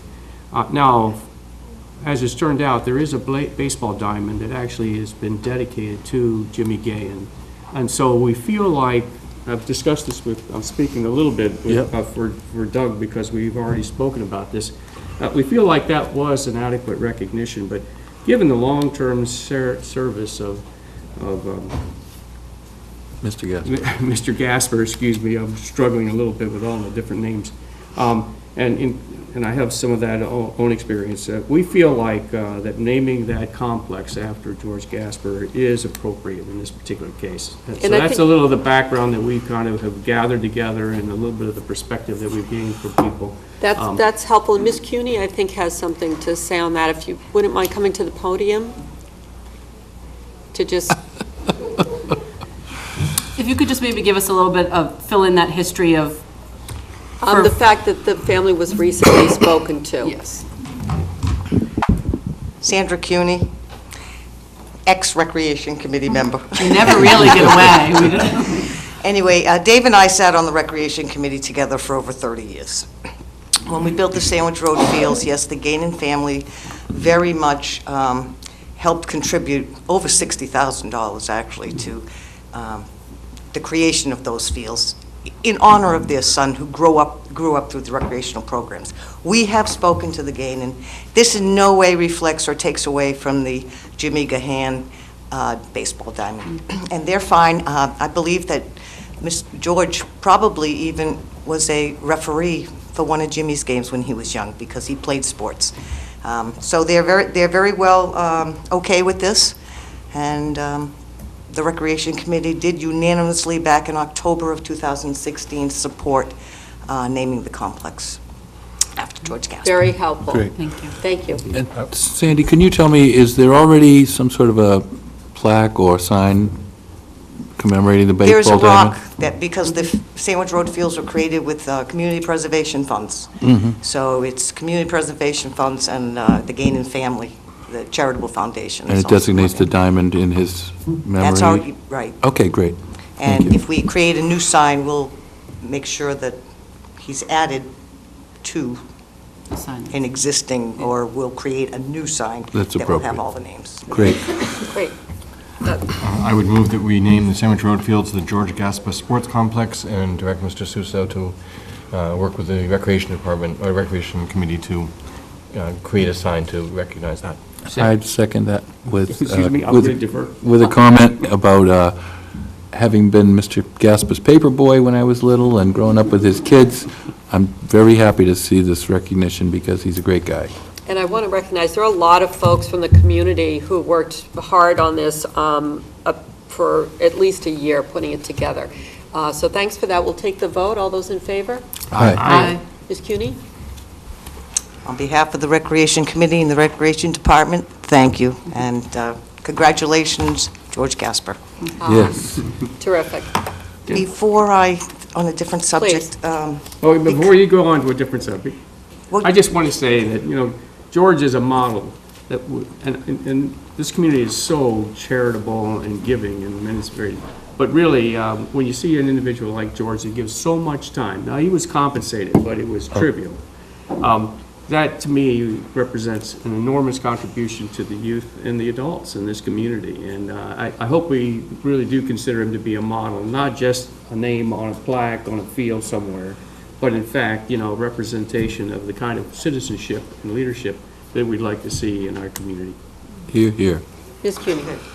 So thank you very much. Before I leave, there was a young woman sitting in the back here coughing her heart out, and she was on the agenda for an interview for the Agricultural Commission. Her name is Kathleen Jesperson. I don't know if you saw her, but she was not feeling well. So on her behalf, when that comes up, would you please consider her? She's very much interested in the position, but she needed to go home. Thank you for letting us know. Appreciate that, Sandy. We know her well. Next, we have under business the report from the Historical Commission. Thank you. Sorry we went a little bit late. That's very apropos introduction. My name is Ed Haddad. I'm the chairman of the Falmouth Historical Commission. I'm going to give you a brief update as to our activity over the past year, what we're doing, and what some of our priorities are, just to keep you in the loop. Excuse me. This is our commission members. Myself, Nicole, and Tamsin were commission members from the Historical Districts Commission, so we were experienced. So we brought that experience to the board. We're very fortunate to get 2 new members, Christian Valley and Chris Warner, that have the expertise that the board certainly needed. Christian Valley with the building industry, construction, and Chris being an architect. So they bring a very valuable set of skills to the board that we certainly didn't have. Lee Drescher, as an alternate, was a member of the Historical Commission, the previous one, so she has that experience, and we currently have an open position. We lost a member, and he's in the Coast Guard, and he was transferred to Alaska, unfortunately. And of course, we have a valuable, valuable resource in Corey Pacheco, who is in the planning department, and he is a preservation expert and provides superb support to our commission. So a little background, in 2015, the Historic Districts Commission and the Historical Commission were merged into one, and that new board became effective on June 1, 16. So you see, we've just been in effect about a year and a half. The enabling bylaw was changed, which gave us some different authorizations, but the main reason that we changed was so that any changes to our bylaws now would be done in town meeting rather than with the legislature in Boston. So that was it helped us from an administrative point of view. The new Historical Commission has both regulatory responsibilities for the 7 historic districts and advisory responsibilities to the town with regard to historic building structures and landscapes.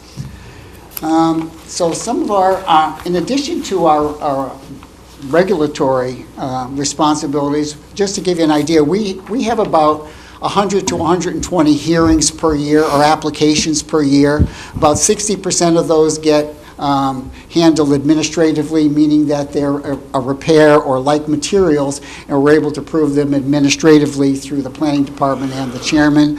And the balance of them actually have to come through a hearing. Some hearings are very easy, a sign application, and others are very extensive, where it either takes hours or numerous meetings. So it's hard to tell. But I identified 4 projects that we've identified as important to us as a commission, and that's the Woods Hole Planning Study, which is being conducted by the Cape Cod Commission, the list of significant buildings update, the historic district markers, and we're looking to revise the boundaries of the existing historic districts.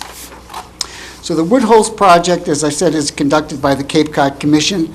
The study will focus on 3 major aspects: historic buildings and structures and historic district boundaries, infrastructure, sidewalks, crosswalks, traffic patterns, bike paths, scenic vistas, and last being community character, which really involves what's the future development of the district, of the Woods Hole district, and that involves, of course, zoning and planning.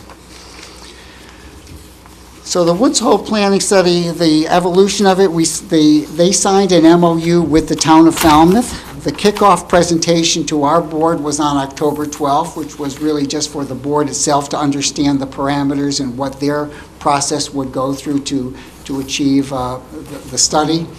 We had a public workshop on November 9th, which was to solicit public input to find out what is the public interested in, what do they want for their own community. It's very important for this study because we want to make sure that what the ultimate recommendations do include what the public wants for their own neighborhood and their own community.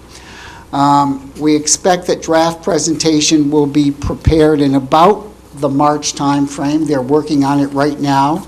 We would hope that first presentation would be presented to the Historical Commission at that time. We'll look at it, see if there's any tweaking that we might want to do from it. And then ultimately, I would expect that we will have then a formal presentation to town officials, the Board of Selectmen, the town manager, somewhere around the April-May timeframe. That's what our plan is. And just lastly on that, we think it's a very important project because we think it's really going to be the start of other studies. I think when I spoke before you last time, we talked about that this could be a template for us to bring this into the other historic districts for the same purpose, for planning, future development control of those areas. So the next project is the List of Significant Buildings project. This is a project which is really a town-wide survey of all the buildings in town over a certain age. We identify over 50 years as being a historic building. That's for the purpose of our guidelines, so that's our template right now. So the study is to identify all those buildings in town over 50 years old. And our estimate is there's going to be at least 5,000 of those properties that we would, and this would be both residential and commercial properties. Can I ask you a quick question on that? Sure. It scares me a little because of my age that this is what's now considered historic, because you know, folks, or at least some people, think of historic as being older. Really old. So I'm just curious, what were the parameters for 50? Well, first of all, our guidelines for the Historic Commission is pre-1950. But in speaking with the consultant that's conducting the study for us, we spoke about it, and since this is a study that doesn't get done every year, we wanted to identify all properties. So that's why we picked this 50-year-old date. That doesn't mean a 1960s house is necessarily historic, but in 30 years it's going to be. And there are houses in the 1950 era that they call this mid-century. There's a style of architecture that is very enticing to people, so there's some of those. So we just wanted to do the study so we make sure we capture everything. Doesn't necessarily mean we're going to call them important historic houses. Thank you. Okay. So what we do now, this is from the town's records, so we will compare that ultimate list with the existing list that's at the Mass Historic Commission, their MACRIS, which is a previous inventory of Falmouth's historic properties, and we reconcile the two to make sure that there's no discrepancies or no major discrepancies. We know there will be, but we want to reconcile those. One of the interesting things that we found out, for example, is on the GIS records, if a historic house, well, the Candle House, for example, this came up, the Candle House in Woods Hole, which is probably one of the oldest buildings in Falmouth, in the GIS records it shows as like 1960 or something, as its age. Because what the GIS records does is if there's any renovation or a building permit is pulled, that date gets on the record. So we have to be very careful of that. So that's why we're going to reconcile the two files to make sure that we accurately identify these properties. Then that list of whatever the number comes, the 5,000, we categorize it. And this is what I said we do. We're going to identify what's a contributing and what's a non-contributing. Because it's not just because a house is a 1920s house or an 1880 house or an 1840 house doesn't mean it's an important house. So we go through it and we make that evaluation. It could have been altered over the years and changed it so much it really has lost its identity. So that's the kind of identity. And then lastly, we'll come up with a new list of significant buildings. And we estimate that number to be about 1,500 to 2,000 that are really significant historic properties. Then what we'll also do, what historians do, truly professional historians, they create what they call as a Form B survey. And what that is, it's a provenance of the house. When was it built, who owned the house, any historic information about that property, valuable property. If you were to go into the Book of Falmouth and you looked up something, you'd see that same type of thing, sure, where they have the Nye House or something and they talk about its history. Well, we prepare them formally for the very important houses. Now, just coincidentally, this is all been funded by 2 grants from the CPC. So we already have the money for 2 phases of this. We got the money last year for the first phase, and we currently just got approved for the second phase of this thing. So we're moving along well on it. So what's the purpose of this list? Really, it provides an accurate map of Falmouth's historic resources, especially those outside the historic district. Because we know that the properties inside the historic district, just per the bylaw, have protection. But those outside the district have no protection. So we at least want to know where they are, what's out there, and is there something that we can do about it in the future. we might be able to prepare a future historic district or potential historic district in the future, but we need that information to know whether we should or not. Also, the demolition delay bylaw relies on this list. What the demolition delay bylaw does, it takes that list of significant houses. If someone comes to ask for a demolition permit, they look at the town clerk looks at the list. If the house is on that list, they have a 6-month automatic delay. And what that does is to try to convince the owner maybe to rehab it, maybe he could sell the property, do something different other than demolition. After the 6 month, then they're free to do what they want. But it's the basis for the demolition delay bylaw. Heritage tourism is certainly interested. The Historical Society would be interested in this. The Chamber of Commerce would be interested in this list, knowing the properties.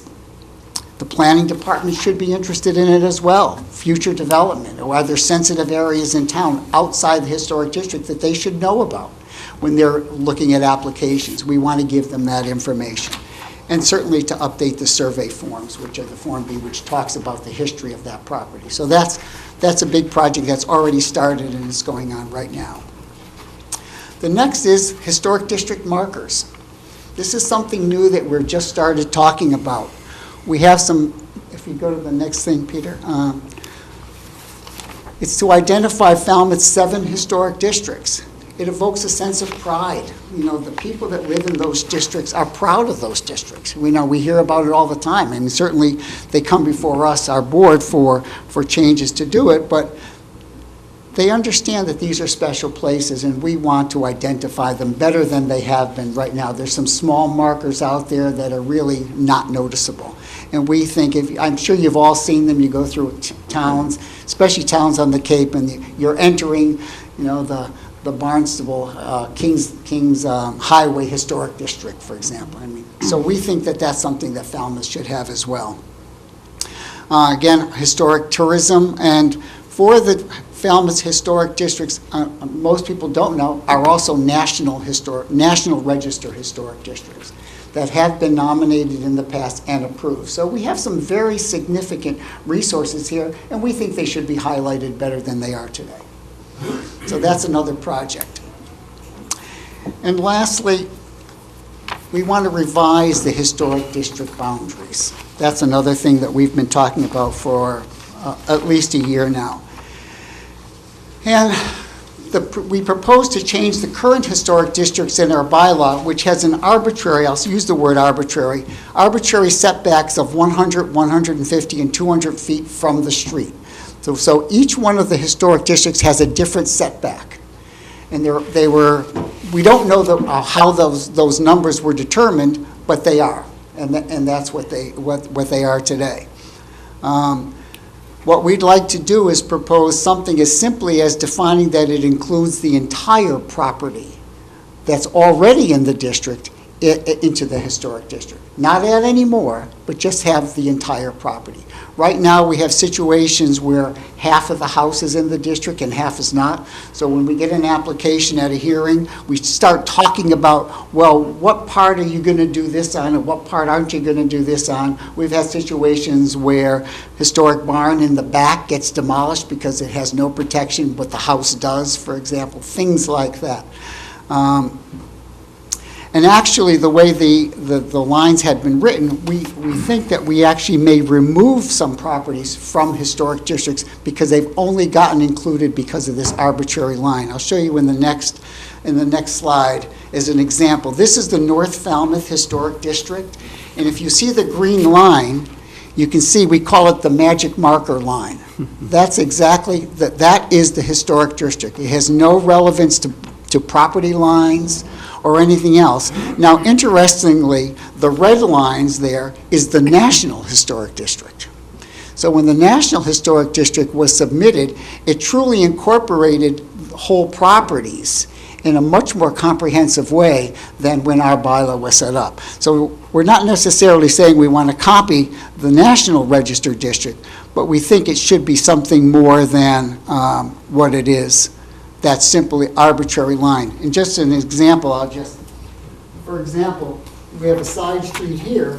The way the line comes in, it might pick up a property that's on that side street only because it's within the 150 backup that 150 backup that the North Falmouth District has. So that's the kind of thing.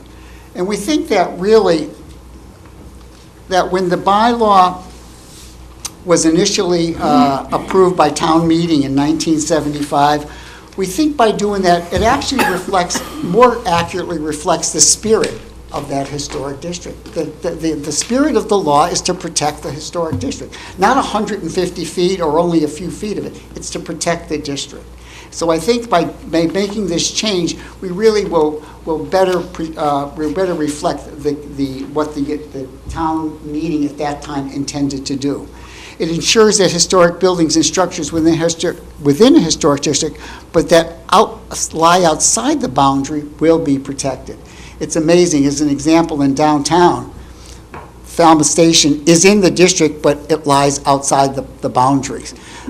Lawrence Academy, which is the Chamber of Commerce building, is in the district, but it lies outside the boundary. The Odd Fellows Hall is in the district, but lies outside the boundary. So some of our most historic buildings are not even in a district, but yet they're in the district.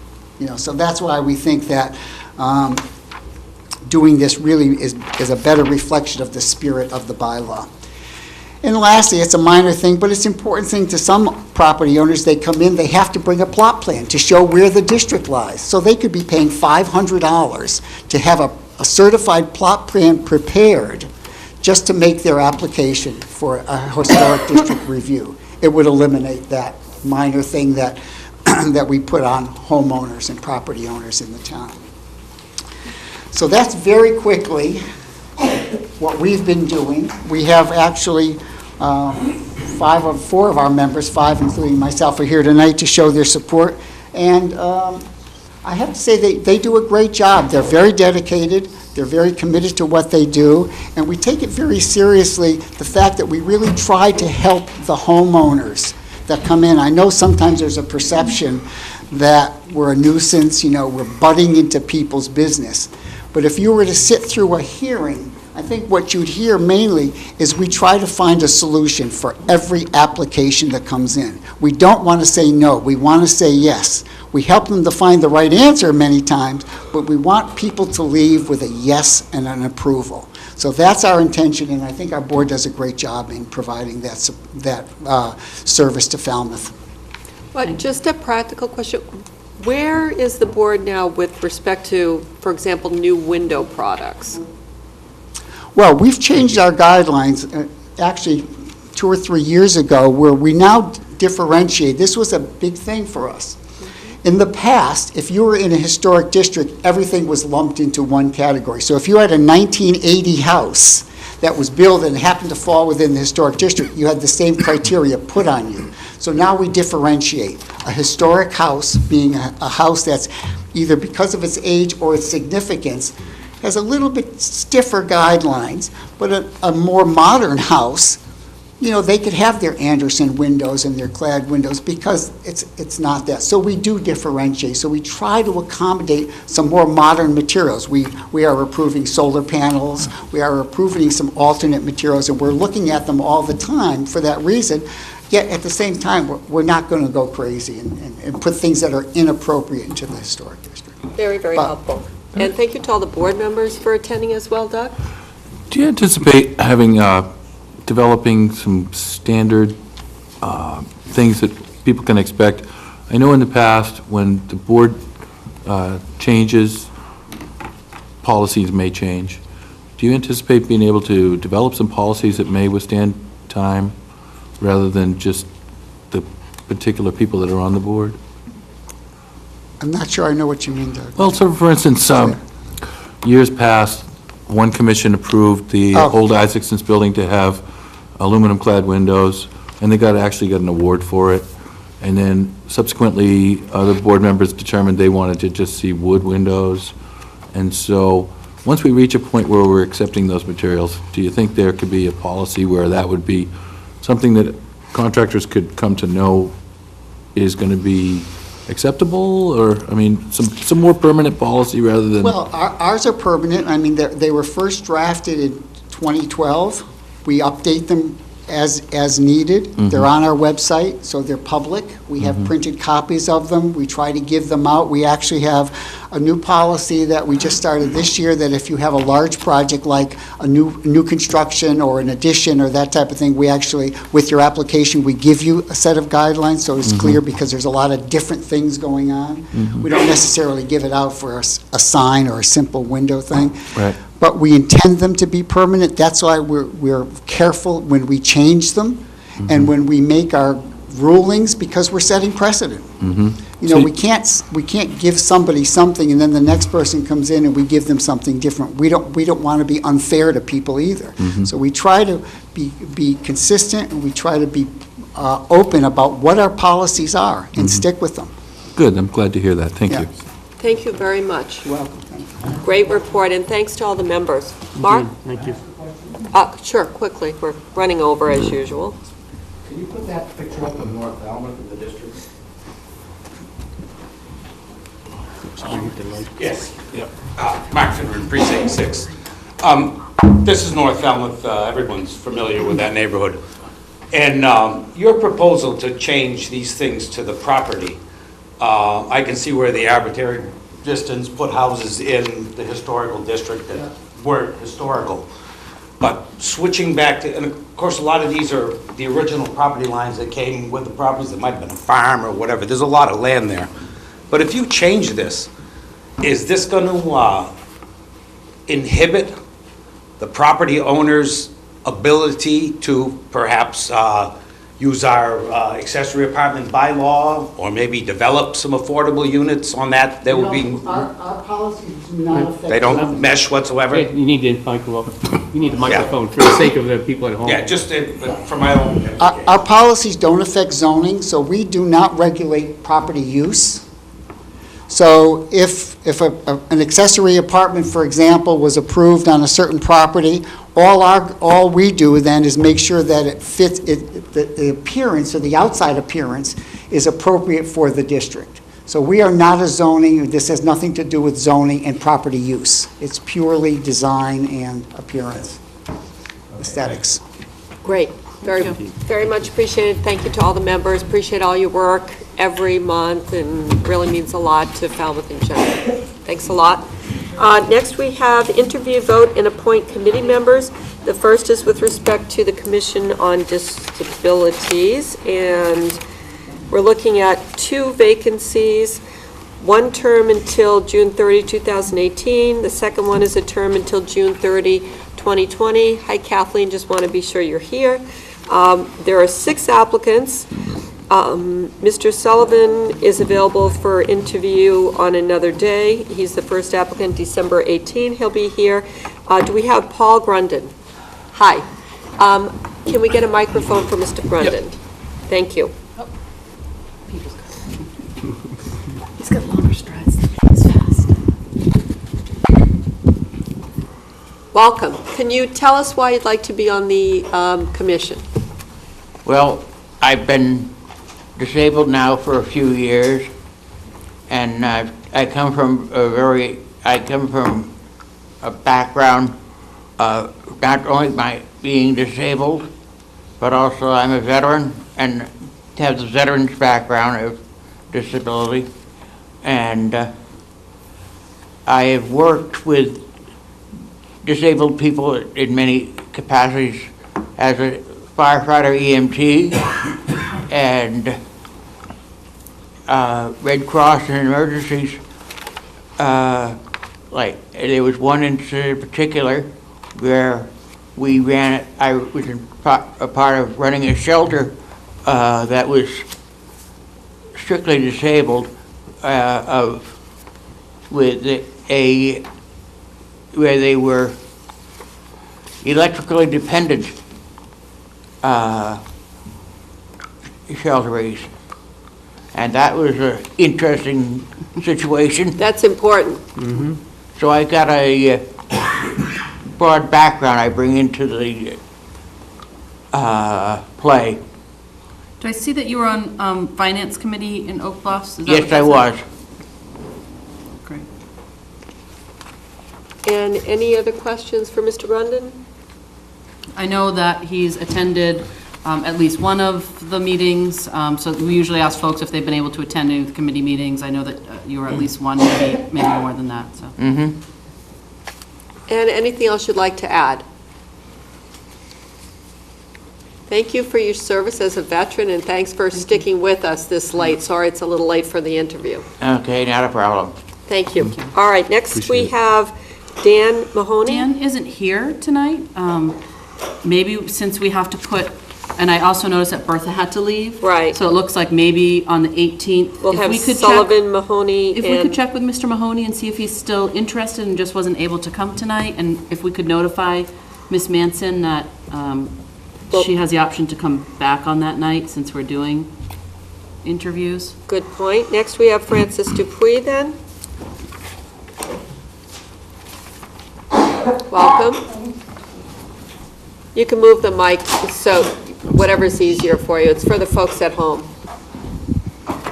Okay. I'm Fran Dupuy. Welcome, and why would you like to be on this commission? I've been in, well, I've worked in the field, but I also grew up with it. And I worked with my company for 34 years until I had to retire. I think it's important that the public, our community, are educated to the needs, advocacy for our folks, education. I've done a lot of things in my career. In fact, had the pleasure of working with Paul, and I can't believe he's here. This is one of the things we've wanted him to do, is be on this commission. So, I don't know, I think I have a lot to give, and it's time now for me to give back to my community. Thank you. Sam? I have a question for you. Do you consider mental illness and addiction to be in the category of disabilities that would be under the jurisdiction or the scope of this commission? I don't know if we've ever dealt with specifically addiction. That and mental health has like it's kind of different. I mean, I don't know how you would handle that, but you do a disability. It's an official statement that we consider. I'm sorry, Kathleen. Drug addiction? You need the mic also. Oh. Can you share that?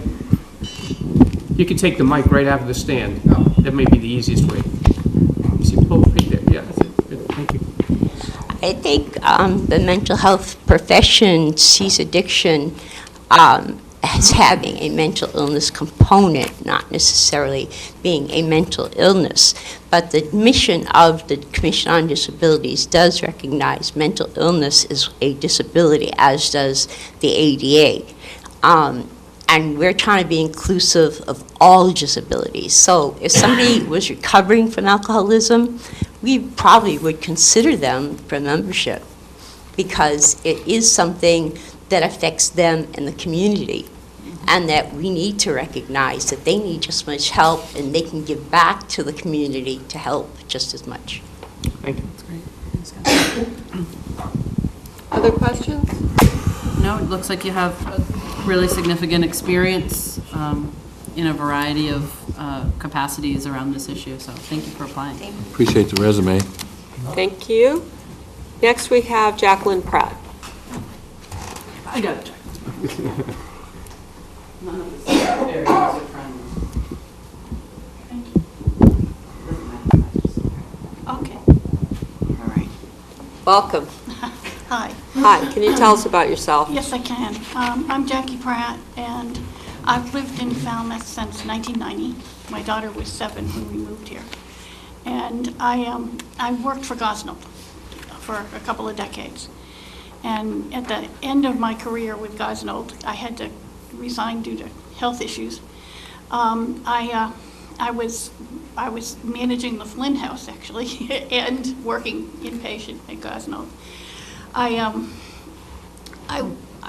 Disability is new to me. I had a hip replacement in 2000, and I guess it was in late 2010, early 2011, and the operation was a success. Unfortunately, I developed MRSA, and it kept coming back.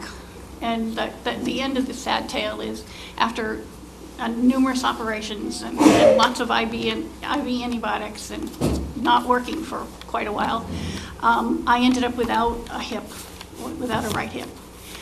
It's questionable whether or not it can be put back. If there is surgery, the MRSA's going to come back, and it was particularly virulent. So I sort of in the late stages of my life, I all of a sudden came to disability, and not that mental illness and alcoholism perhaps are not disabilities, but actual mobility problems. And and as I became sensitive to my own issues, I began looking around, and I'm really active in neighborhood Falmouth, and I'm looking, and I'm a member and a volunteer, and I'm looking at the population getting older and older, expanding. I know, I live at 704 Main. Luckily I was living there when everything hit the fan, because Bob Murray was good enough to help me stay there. The reality is I watch people develop mobility problems or sight problems, and as things deteriorate for them, they isolate. People are getting older, they're isolating. This is a bad thing. This is a really bad thing. And when I really made an effort to try to get out, become more of a part of the community. I'd always been a part of Gosnold, but I really wasn't very much a part of the town of Falmouth. I was a single mom raising a daughter, and I was working a couple of jobs. So it was nice. What you did was nice, but And now you're segueing to the commission. Yeah. Wait, any questions? No, we have No, I just too think many good candidates I already. know. We can't make a decision tonight because not everyone is here, but I hope, I'm the liaison to this commission. Kathleen and the other current members are really reviving the commission that hadn't kind of been as active for a while, and Kathleen is doing really incredible work, and part of that is redefining, in some ways, refining what the commission is going to take on. So it's a really exciting time, and I'm so pleased that people have applied. And my hope would be, obviously, we only can pick two, but it is an open meeting all the time. And Kathleen is one of those individuals who runs the meeting and takes input from whoever's there, whether you're a voting member or not. And sometimes the input comes from folks who are there and aren't voting members, some really important input. So I would hope that whoever we can't vote on, it's going to be a tough call, but will continue to be, involved, because I think there are some important things coming down the line for the commission. Yeah. I see another aspect to this too. The thing is that as the AARP says the growing number of boomers have more disposable income than any other group, and we're a tourist town. And it would seem to me that the more attractive we are to disabilities, the better off we're going to be as a tourist destination. Inclusiveness is important. Because we've got all these wonderful things in Falmouth. That folks can't always access. Very good And I mean, point. never mind the justice part of it, and which is, I'm a child of the 60s. Well, now you're an antique, so. I know, right? That's what the historic commission just told No, us. actually, I'm 70, I know I'm an antique. Thank you very much. Thank you both so And much. Kathleen, appreciate you attending. Those are our interviewees for this evening, and we'll do the other three probably in our very next meeting, assuming that they'll be able to attend. And then we'll notify all of you as to the results. And as Megan said, please, continue to be involved and provide your input. Sam? No, that's exactly what I was going to say. I just wanted to back up Megan, because we need your insights and your input. And that's the way we're going to be able to make progress, because quite frequently, those of us that don't have mobility issues in particular, we go around town and we just don't even think about the issues that some of you have to deal with. And I think I learned, because of driving the DART bus, the B-bus so-called, for 3 years and moving people around, that there are huge barriers. And until I actually had to be part of their lives. I didn't appreciate it. So we need your inputs. There's also, Hold on, in Kathleen. June, We have to give you a mic. in June, we'll have a position opening up Yes. that somebody may want to be Applying for, renewed. yeah. But there's also another position. I'm not sure if she's done in June or if she has another term, but there are at least two that will be coming up for renewal. So And anyone who So anybody doesn't- who doesn't get appointed, we'll keep your application on file, and It'll come up in go June. accordingly, it'll come up again. Yeah. Good to know. Do we currently have alternates for this commission? No, we're not allowed to have alternates. You're We discussed that with Mr. Duffy because we're not a policy-making board. If we made policy, then we could have alternates, and that was one of the scenarios we discussed when the trying to board figure it had out. the issues it did, getting back to what we were supposed to be. And Mr. Duffy said that's not a possibility because of our situation, how we're appointed by town meeting, and we don't make policy. But you can have volunteers. Yes, and anybody is always welcome. The agenda's published on the website, and anybody's always welcome to come. I mean, it's just incredible that the amount of people came forward, that we had to advertise to get that. But And now you've got, what, and like now 6 we've got- applicants? And if we'd gone with my proposal to go from 9 to 13 members, we wouldn't have a problem again. That's true. But be that as may, we're just happy that you've applied, and if you don't get in this time, there's June. And that's Or- not that long away. Or Very just good. come and participate. Yes, Yeah. more than, And having more than people's welcome. voices. And for folks beyond this room, I mean, that, the commission wants to hear from individuals We do. who are, really living with the challenges of a variety of disabilities, not just mobility issues. We talk in a broad sense about what that means and the many obstacles folks can face within their community, within the school setting, et cetera. So we want people, they reach out to Kathleen already. I don't want to tell them to reach out to her more, but to come to the meetings and raise those issues. But also parents who have children. We're trying to include the young as well as the middle-aged, as well as the old, because our population is getting older. There's also, the aging population is using walkers and canes and stuff, but there's a fine line between age and disability. And we have to be cognizant of that because of the work of the commission is to work with disabilities, although we respect age because they can become disabled. A ball can do numbers. Absolutely. So we do respect that, but children are also needing things. And if their parents need help figuring something out, they can come to us. Very, very good. So, thank you all. Thanks, Kathleen. Thank you. Thanks to all the applicants. We'll let you know. You guys, Next, we have interview vote and appoint Human Services Committee applicant, Karen Delaney. Welcome. Thanks for sticking it out. Sorry it's late. Karen Delaney.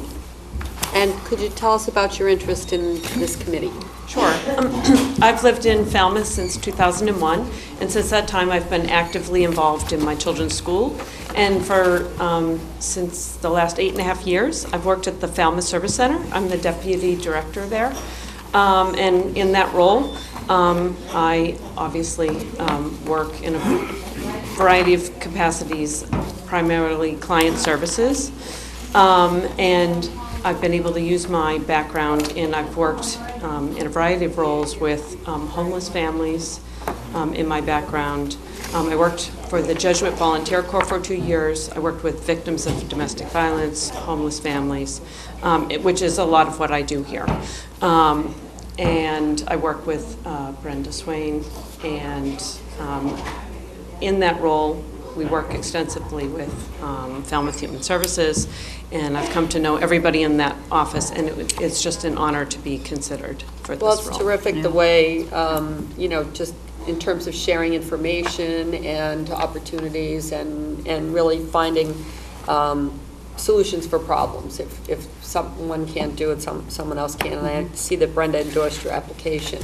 Appreciate that. Megan? I was just going to say, unless anyone has further, I think this is a brilliant, perfect fit, and so I would move appointment of Karen Delaney to a term ending June 30, June 30, 2018. 2018. Unfortunately. Yes, Right. I'm sorry, but Please come back in July. The Human Services Committee. Is there a second? Second. All those in favor? Aye. Aye. Thank you and Thank you. congratulations. Thank you and very thanks much. for coming. Thanks, Karen, for all you're doing. Appreciate that.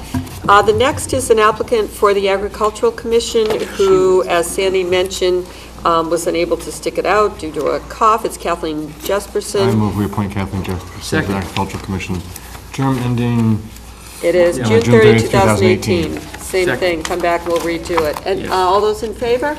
Aye. Congratulations, Kathleen. Thanks Feel for staying better. stand.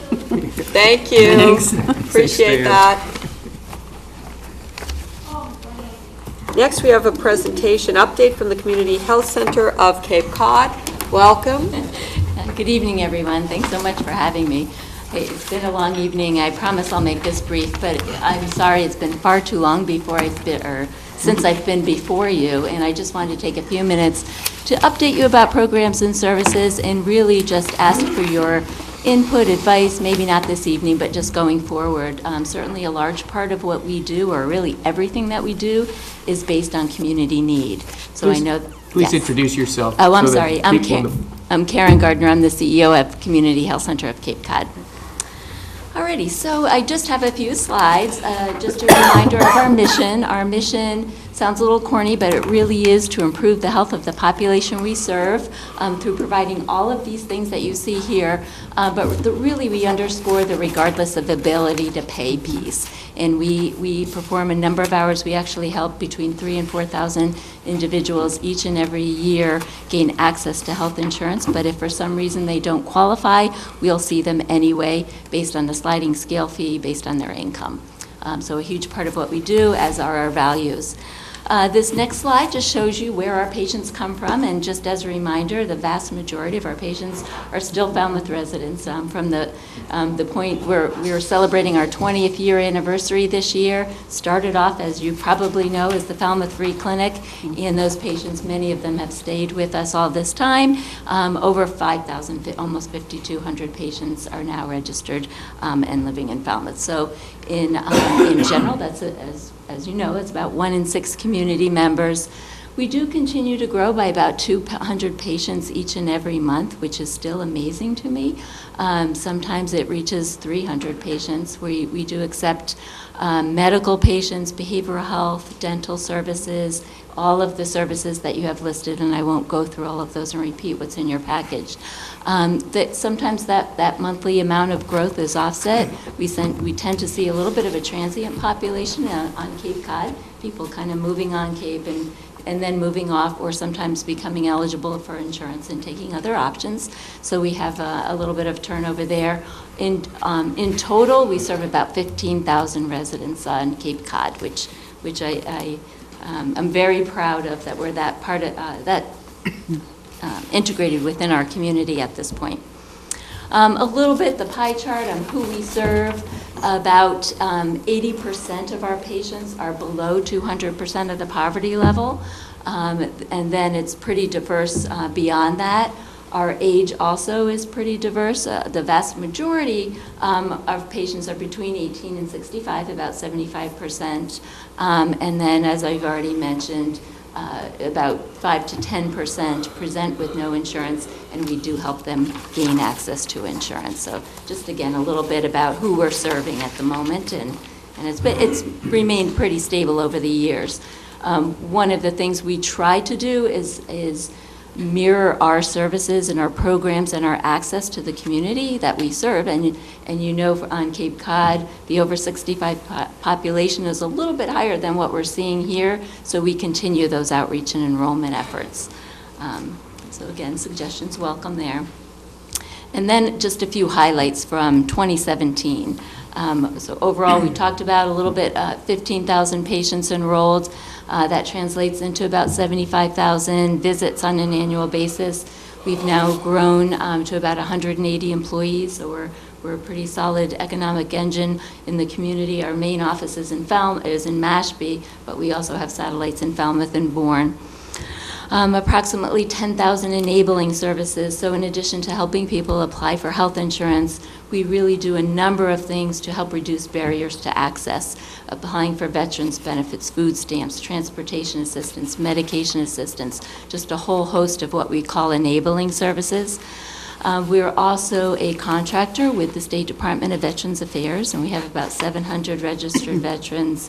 I'm sure that there are more that don't disclose, but we're able, without getting in between them and their benefits, we're able to provide episodic care and help them make the most of their benefits. Behavioral health programming, certainly a big need in the county, the state, the country, certainly in the towns that we service. We have a pretty robust behavioral health component that includes psychiatry and licensed clinical social workers.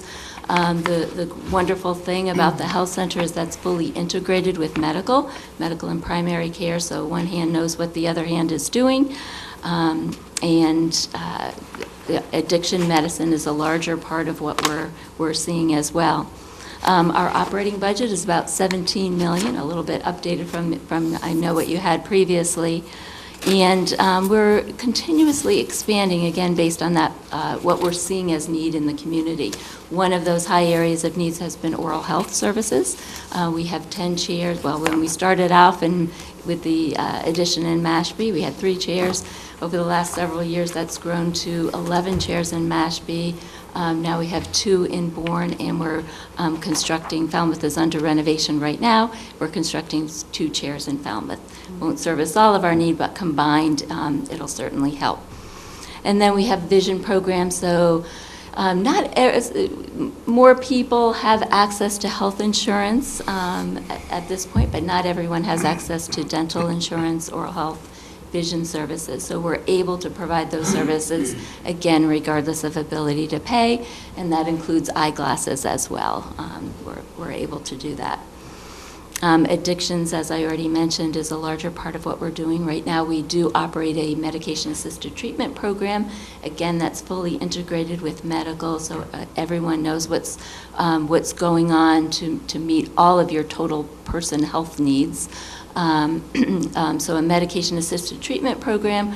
We're also working with a number of community-based agencies to implement what's called a SOAP program, a structured outpatient addictions program, which will be not quite a day treatment program, but patients will have the opportunity and really the requirement to, once enrolled, visit the health center 5 days a week for at least 6 hours a day, 5 to 6 hours a day. More and more getting into the telehealth, trying to take advantage of technology. So right now we offer telepsych services, teleretinal imaging services, and we're getting into teledermatology. We have the equipment. We're in the process of contracting with dermatologists. As you probably know, there aren't a lot of dermatology resources on the Cape and certainly in our immediate service area. So we're looking forward to being able to take those images and remote them to a dermatologist based on need. A lot of the dermatology resources that are in the area tend to be absorbed by things that may not need to go to them. So we think that we'll be able to improve that utilization of it. Complex care, a larger part of what we're doing currently, and on a go-forward basis, we expect to increase. So we really try to develop care plans based on individual needs as they present to the health center. So about 5% of our population has significant complex comorbid conditions that we believe really need to be addressed by a team of individuals above primary care to coordinate those services, reduce duplication, and again, meet that mission of improving the health of our population. And then in the last few years, we've added nutritional medicine services and pharmacy services. And our pharmacy is what's called the 340B pharmacy. Right now, that main location is in Mashpee, also in Bourne, and then we're looking at some remote dispensing opportunities in Falmouth. But through that 340B license, we're able to buy medications at a lower cost through VA pricing And then if someone has insurance, we can bill their insurance like any other pharmacy, but if they don't, it gives us a little bit of an extra margin to be able to offer free meds for those that don't have insurance, or sliding scale for based on income once again. And then finally, in the era of accountable care, we are part of an accountable care organization. We believe certainly that community health centers are the way to go. They provide a lower cost and a high quality alternative, and are really working with, again, a number of community-based agencies, also the county and the state, and a number of cost-reducing proposals to reduce the cost of health care overall. So lots of good things happening there. And then the next slide, just for your information, substance abuse, I know, is at the forefront of many of our minds within our communities. We have started drop-in in association with the Mashpee Substance Abuse Council, and we've also worked with Falmouth as well. But in Mashpee, we've started a drop-in night that's been very successful, open to everyone. Drop in for patients, family members, other healthcare providers, interested parties, just to get information on addiction resources. We're there, but certainly a number of community resources are there as well. So it's a great place to go if you know of people that are floundering to kind of navigate the system. And then finally, just what's next, certainly access to care as our free clinic routes has always been the forefront of our priorities. It's why I'm here tonight, just as a reminder that access is important, and let us know what we can be doing for the Falmouth community.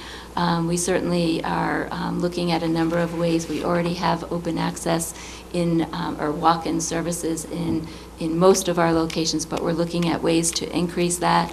We're also expanding our wellness programming, working again with the County Prevention Coalition and the YMCA and a number of other community-based agencies. So wellness is certainly where we're going to put more resources going forward. Social determinants of care, many of which have been talked about this evening. A larger part of what we're going to be looking at in order to get to some of the root causes of how and why people aren't reaching their wellness potential. So we'll be talking about even further barriers going forward. Technology, as I already mentioned, is certainly an enabling service for us, and we want to make sure that we remain current and accessible.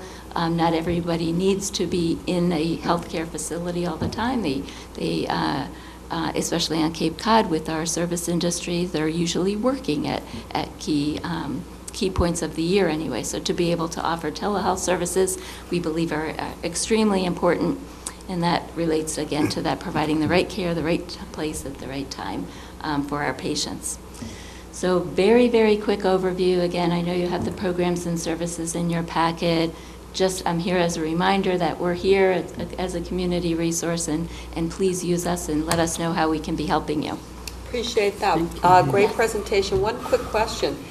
So what are your concerns with respect to what's happening on the national level with healthcare?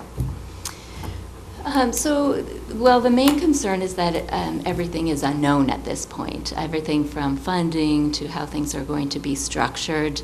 For the community health centers, our health center and our 50 health center locations throughout the state, we believe that we're here to stay. We're going to be here to provide access regardless. That's part of our 50-year history as a health center movement. But funding is a concern. And if the continuing resolution and the Health Center Act isn't reauthorized, our little health center, our $17 million health center, could lose about $1.5 million a year. So that would certainly force us to look at programs and services, not to reduce for those most in need, certainly not to reduce those that don't have ability to go elsewhere, but it'll certainly force all of us to look at scopes and how we're providing those services. A large part of what we do, we rely on community support and philanthropy. I say a large part, about 10 to 12% of our budget. As mentioned here earlier, the Falmouth community has always been very supportive, and certainly we rely on that, not just in Falmouth, but all of the communities that we serve going forward.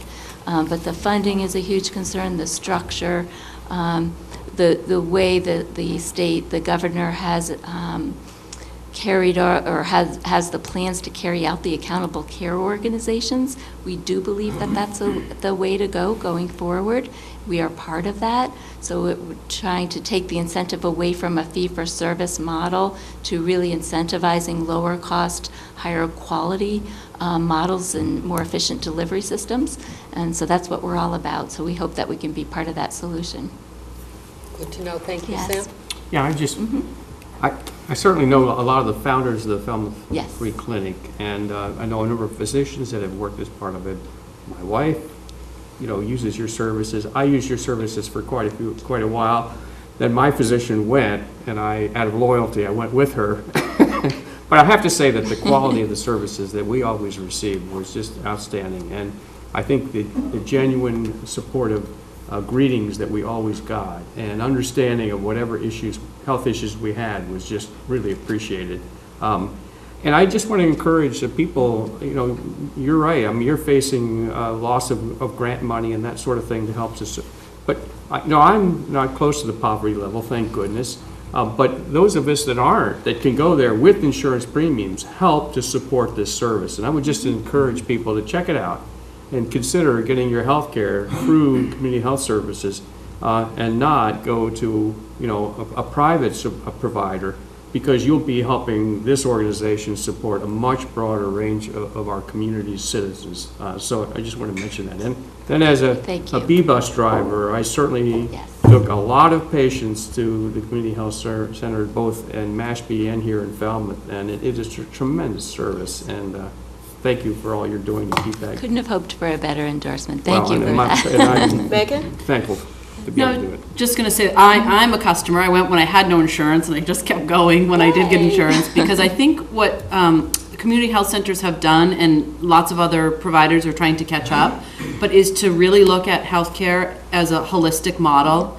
And I think that, we hear that all the time, that that's how things need to be integrated, but you guys have been doing that for a long time, and I think that with this, on so many levels, when we talk about our population, whether it's our aging demographic or whether we're talking about issues of addiction and wellness, that becomes even more important for people not to have to travel all around and everybody's talking because they're either in the same building or really, on the same page. So I think that you're certainly in the forefront of where a lot of healthcare is going. So I hope folks recognize just the value that is to our community, and that you really are pushing the envelope for that. So thank you. Thank you. Thank you for coming and for saying. Great. Next, we have our annual license renewals, and we'll just do it by category.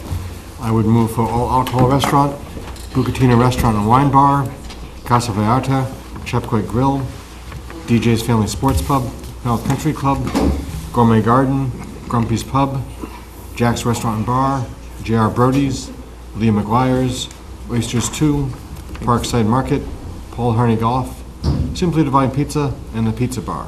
Is there a second? Second. All those in favor? Aye. For All Alcohol Club, Ambets, Falmouth Yacht Club, Midway Trap and Skeet, Portuguese American Club, Woods Hole Golf Club. Second. All those in favor? I abstain for this category.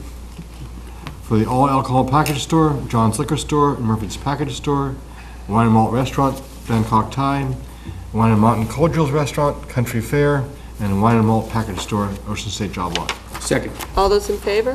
Aye.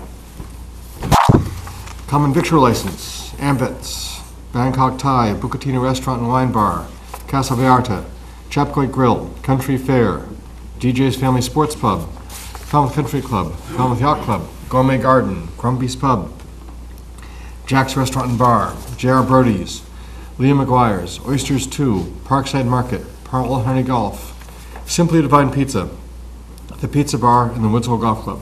Second. All those in favor? Aye. You white? somebody else to pick up? Sure. Entertainment, AmVets, Bucatina Restaurant, Casa Vallarta, Falmouth Yacht Club, Gourmet Garden, Grumpy's Pub, Jack's Restaurant and Bar, J.R. Brody's, Liam McGuire's, Oyster Stew, Portuguese American Club, Simply Divine Pizza, The Pizza Bar, Woods Hole Golf Club. Is there a second? Second? All those in favor? Aye.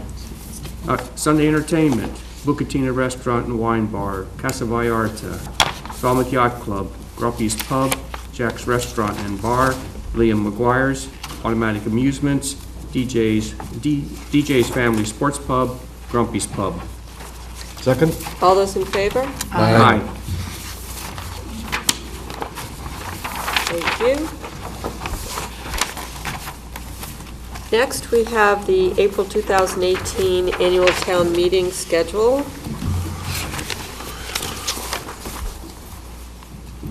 Today, December 4, we are announcing the annual town meeting. We will close the warrant on Friday, January 12, 2018. Selectmen will vote articles and execute the warrant on Monday, January 22nd, 2018. Publish articles only, Friday, January 26, 2018. Selectmen will vote recommendations on Monday, February 6, 2018. Publish the warrant with recommendations and mail warrant booklets on Friday, March 23, 2018. And town meeting will be on Monday, April 9, 2018. Madam Chair? I Yes. just want to make sure, I might have misheard you, but the selectmen vote recommendations on Monday, February 26th? I thought you said 6th, but I might have just missed the first part. February 26th, but you're probably right. Just in case. Thank you. Does that require a second? Why not? Well, I'll second that. So all those in favor will vote it? Aye. Aye. Great. Next, we have the Board of Selectmen first quarter 2018 meeting schedule.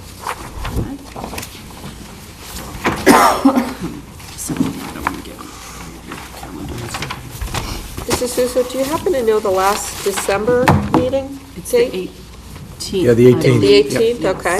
Mr. going to meet the 21st, or the 25th, or January 1st? I don't know, what shape do you plan on being in?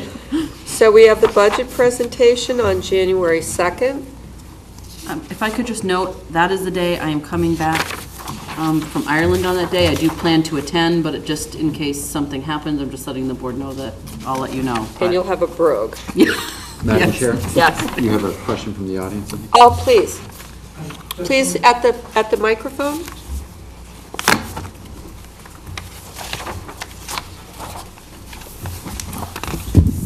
Grant Walker, 71 Philadelphia Street. I just wanted to ask, will we have public comment tonight? We did in the beginning. No, I meant on the schedule? No, I think he just meant public comment. Public comment, well, is since that you when- waited so long, why don't you take a minute, what did you want to say? Oh, thank you. I have come here tonight because I received a copy of a letter in the mail today that was sent by Town Manager, Mr. Suso, on behalf of the board. And this letter went to Governor Charlie Baker, Senator Stanley Rosenberg, the Senate President, and to Robert A. DeLeo, the Speaker of the House, and to Vincent Di Macedo, David Vieira, and Dylan Fernandez, Senator and Representatives. And the letter was in response to the town meeting vote on Article 8, which was urging them, the officials, to support the divestment bill. So I came tonight just to congratulate the town of Falmouth, to thank the town of Falmouth and the town meeting members and the board and Mr. Suso for doing that. I think it's a really great thing for the town. I think anytime our town has the opportunity to assert our needs and our interests to the wider world around us is really good for us. And there's a lot of things that we can do that about. And I want you to know that I will be here to support you in every way I can if you continue to do that kind of thing with regard to coastal resilience renewable energy, and updating the climate action plan. So I thank you very much. And just a quick question, who is the proponent of that article again? I and 32 others who signed that original petition. Thank you very much, and thanks for waiting. And remember, future comment period is first thing at the start of the meeting. I'm sorry. For the future, our comment period is right at the start of the meeting. Right at, You actually called for it and nobody said anything? Mr. Finneran said something, and that was it. I'm sorry. No, that's okay. Sorry you had to wait. I missed that. I didn't realize you were calling for it, but I thought he was commenting on something that I didn't say. That's all right, thanks for your comment. And we'll go back to the agenda with respect to meetings after we're done talking about Ireland. So for... So bitter, so young. No kidding. No jealousy, of course. Guilty, guilty. Okay, so budget presentation we have on January 2. We then have January 15 being the Martin Luther King Jr. Day. So it's suggested that, of course, we do the 8th and the 22nd. Does that make sense to everyone? February? what's that? January, so it'll be January 2nd, 8th, and 22nd will be Okay. our meetings that month. 3 in January. And then in February, it's suggested we have the 26th, the 19th is President's Day, and Sam, when did you say the vacation was? The 19th. The week of that 19th. The 19th? Yeah, exactly. So, I think it So you would could do it probably make sense to have February 5th added. When was the date that we are hoping to do our forum? Was it The 3rd. The 3rd? The 3rd, Just to point that out if we Yep. want to. On Saturday, the the live outreach. survey. So that could be one reason to go to the 12th instead if we're going to be I agree, yeah. doing a 4-hour Yep. Sure. forum on the 3rd. The 12th? Yep. Okay, that's great. And then we have the 26th to vote the article recommendation. And then I guess that would bring us to March 12th. And the 26th. And here we stuck together here. April, Town we have meeting. town meeting. So then we That's a week obviously from- will be, the 9th will be meeting. Should we block the 2nd? Do we think we need it the week before? Or we could just, I guess we can see as we get closer. Yeah, it's just, Why don't we plan on the 2nd? Yeah, the challenge for the 2nd is, of course, the day after Easter, for those who are, traveling. yeah. We can always call it if we need it, right? Right, let's book it on the 2nd, just in view If of we don't town need meeting Right? coming up. Okay. But it's just tough for people to make plans. And then April vacation would be the week of the 16th, I assume? That's correct. And so we'll do the 23rd.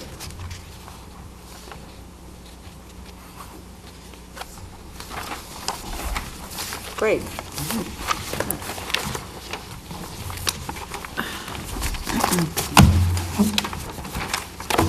Next, we have minutes of meetings.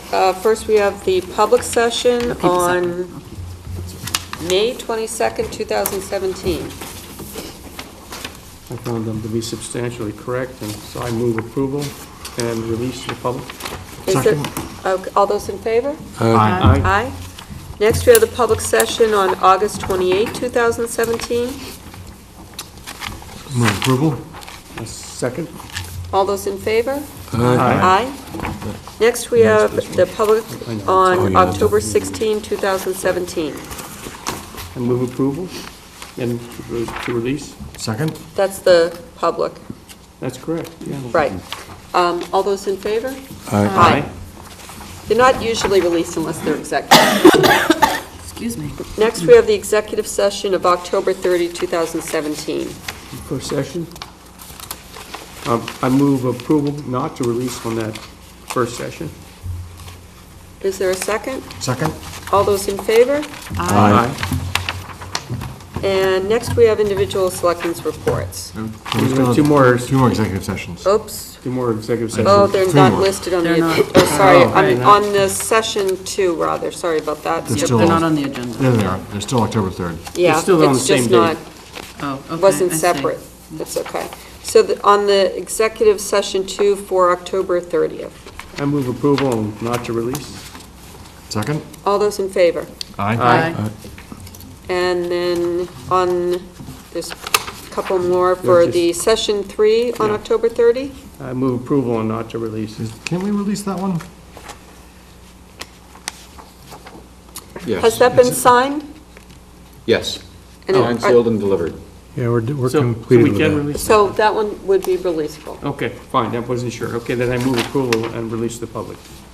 Is there a second? Second? All those in favor? Aye. And then we have session 4 for October 30, 2017. I think we can release that one also, can we not? Is that still, Peter, would you agree? Is that is completed? that still pending? That's the, That's still, is that This all? has to do with the unit? 350 Old Barnstable Road? Yep, that can be released. Yeah, okay, then I move approval and to release to the public. All those in favor? Oh, is there a second? Second. All those in favor? Aye. Thank you. And we have section 4 on the 30th also. It's just a duplicate, okay. Great, now we have individual selectmen's Is it the same reports. one? Oh, is it Different? Is there a question? Sorry. It might be right. Oh, it is, it's just a duplicate copy. Yeah, it's a Sorry. duplicate copy. Okay. Mr. Brown? Selectmen's report? nothing substantial to report this week, I don't think. Sam? Yep, quickly, I attended the Friends of Nopska board meeting. As you know, the tower was finished, it's been completely refurbished and great. was open and helped to celebrate Christmas by the Sea this weekend. The board is moving on to actually begin to think about renovating the Keeper's House and turn it into a maritime museum. Might say that they are facing cash flow problems because they are getting reimbursable grants, but you have to get the bill from the person doing the work before you could submit it for. And as a result, one of the members actually had to subsidize the cash to the tune of $3,000. We appreciate it very much, but it's an encouragement for those people who are considering giving to the Friends of Nopska for the sake of this refurbishment of the Keeper's House and to build and to create a maritime museum, to please step up and give. It's the giving season, so I would encourage that. It will help out considerably. And they have approved the retention of an architect to begin to look at detailed drawings for this project. It's, of course, a large undertaking. There are 2 houses that were merged together, and there is the need to change it from a dwelling into a maritime museum, so it's a significant project to the tune of over $3 million. This is just a rough estimate at this point. I also attended the ZBA hearing last Thursday, particularly where the proposed Little Pond Village, which is at the corner of Alma Road and Worcester Court. It's back 1 row of houses from the Alma Road houses. A lot of the proponent gave the proposal and described it to the ZBA. There were numerous really constructive comments from neighbors and from property owners who they're not necessarily residents, but are there. And as I mentioned earlier, one of the issues that came up was the question of, well, if you're going to add, I think that property was previously allocated 7 SEUs, and now they're proposing 28 SEUs. Well, what about the equity for all those people, since the betterment should be reduced? And I guess that's something that we need to take a look at in the future. Is it necessary to reapportion the cost per SEU, or is there a buffer that kind of says if it's not more than a certain percentage, we don't adjust it? So it's an issue to be addressed. And also in the just the future. capacity issue. Well, that's definitely there, and I think that actually has been addressed by Amy Lowell, our wastewater superintendent, and there was built in a certain reserve capacity.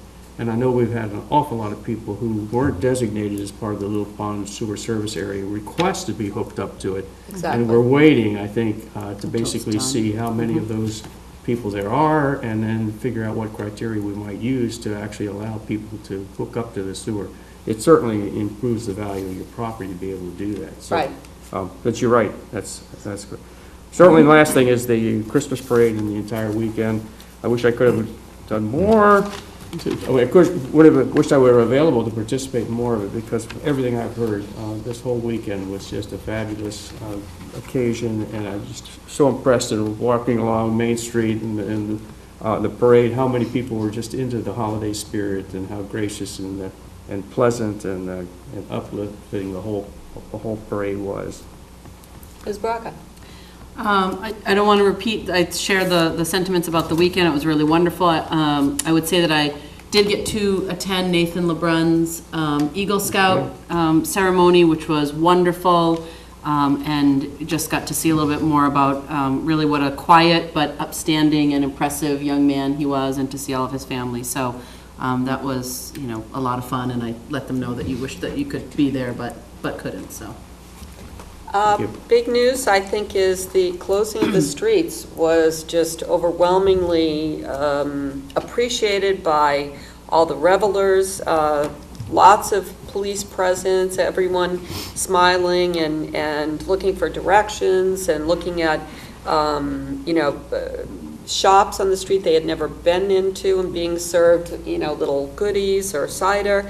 I was with the EDIC at the station to begin with, and there were carolers, and Connolly had organized part of that, and a few other folks, so quite impressive, and really a lot of folks asking, can we do this more often? So I think having such a positive experience, certainly could give the board confidence going forward for more such events, and I think it's also instructive in terms of a future parking study, what it might look like if we used Main Street a little bit differently on some occasions. So lots of good things came out of that. And then, of course, we all were marching in the parade. So that was kind of fun, terrific weather, and lots of happy people on the side just waving. Mr. Jones? All set. Mr. Suso? Can I just I say think something? Sam has a follow-up now. Yeah, just, Yeah. all of us are talking about what a success the weekend was, but I just want to make sure that we thank the police and the fire and rescue staff that basically kept order to this whole thing, because they put out the extra time and forethought and planning that helped us make this such a remarkable community event. Thank you. Absolutely. Yeah, thank you, Madam Chair, and members of the board. I wanted to confirm that the Quistit Avenue speed signal, which was acted upon by the board at your last regular meeting, has now been removed.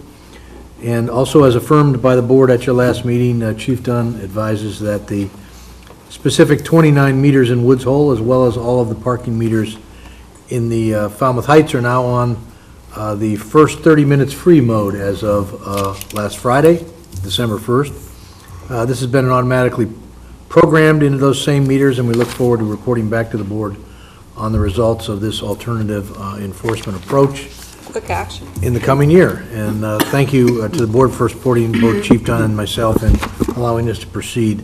We appreciate that opportunity, and I certainly echo the comments about the marvelous weekend, Falmouth Holidays by the Sea. I was pleased to kick off my participation Friday evening and with the caroling at Knobska Light, and see the excellent results of that renovation that Selectman Patterson's already commented on as well. That was a well-attended gathering also on a beautiful moonlit night. I also want to thank our colleagues in Public Works for their excellent work in the annual installation of holiday treatments throughout the downtown areas. I know the board's well aware of that and appreciative of that as well, especially in the Village Green, a cherished community tradition, as we all know, and represents an extraordinary amount of work to ensure that everything operates properly and on time, and another job well done by our colleagues there. And that concludes my report, Madam Chair. And just two things, because I know Mr. Johnson-Staub has an important update, but also to recognize the Chamber with respect to all of the input into the holiday weekend, just really extraordinary. Maybe you were already thinking about this, but the community outreach project, maybe you were going to give an update on, as well as something else? I was going to apologize for our appearances. The board will note that the corkboard has been taken down, and that is because the installation of one or more monitors were going to be half on and half off, and it just didn't look right. So thanks to our DPW for moving that forward. We do actually have one more vendor that we're consulting with on design options, so there may be a tweak on the display layout, but we'll be back with more details soon on Selectmen meeting room improvements. Great. And then community outreach, I just want to, any updates? And also, I misspoke the date, which was Bragacott, but I want to just kind of keep repeating the updates on that so that folks will know when to look for it, save the date, that kind of thing. Sure. So February 3rd is our date for the live survey, and this is an innovative format again that was proposed by Linda Pogue, who is a resident and marketing expert. We are in the stages of developing exactly how that meeting is going to be run, but the emphasis is really going to be on, drawing from as many elements of the community, as diverse a representation as we possibly can, particularly those that perhaps haven't been regularly involved in town meeting, but also reaching out to town meeting members. And it is going to be an opportunity for the board to listen and for all of the participants to speak and listen to one another, with the hope that the outcomes of that live survey are things that can be acted upon by the community members directly themselves, as well as informing the Board of Selectmen and future strategic planning. So February 3rd. February 3rd. And we're going to start at 8:30. 8:30 for bagels and big ideas. Yep. That's And 9 a.m. sharp we start, and an hour and a half later we end. And where is this going to be, do we think? High school auditorium. So comfy chairs and bagels. So. Sounds great. Sam? Yeah, I want to recognize and thank one more individual who I think we just consistently overlook all the time, and that's Diane Davidson, who works in town manager and selectman's office, who puts together our packets every time we have a meeting, who does all these applications for the various licenses that we issue, right, who solicits the applications for all of these committee people, makes sure all that material is provided to us and communicates back to them when their application is going to be reviewed. Diane is just constantly orchestrating all the things that we do all the time, and I just feel like, we never stop to thank her. So I want to take that opportunity. I think that's a great idea, because I'm sure as Mr. Suso, Mr. Johnson's talk will chime in. She also does, in terms of the chair of the board, she really kind of helps mold the agenda a little bit in terms of logistics. I mean, she just has that unique view that's very helpful about, where things are going to end up, and so the way they should be initially presented. So I've really had the privilege of relying on her quite a bit this year, and that's really a great point. And I think if anybody has the pulse on this town and how it operates, it's Diane Davidson. It seems like everything tends to come through her, and really appreciate how well she handles it all. Well said. And she even organizes my stuff so it's not sideways here on my iPad. And she's probably watching, so she'll probably give her compliments. And probably a good time to thank Jennifer for all of her note-taking in our meetings. So, thank you. There you go. Is there a second? Second? All those in favor? Aye. Night. We've adjourned, it doesn't.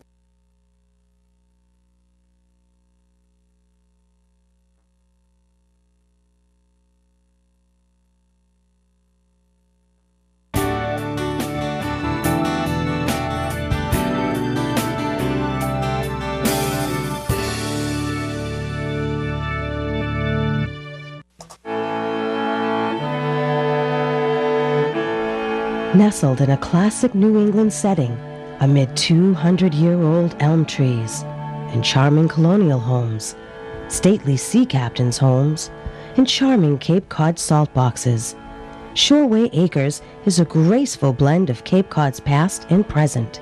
Shoreway Acres, proud sponsor of Falmouth Community Television.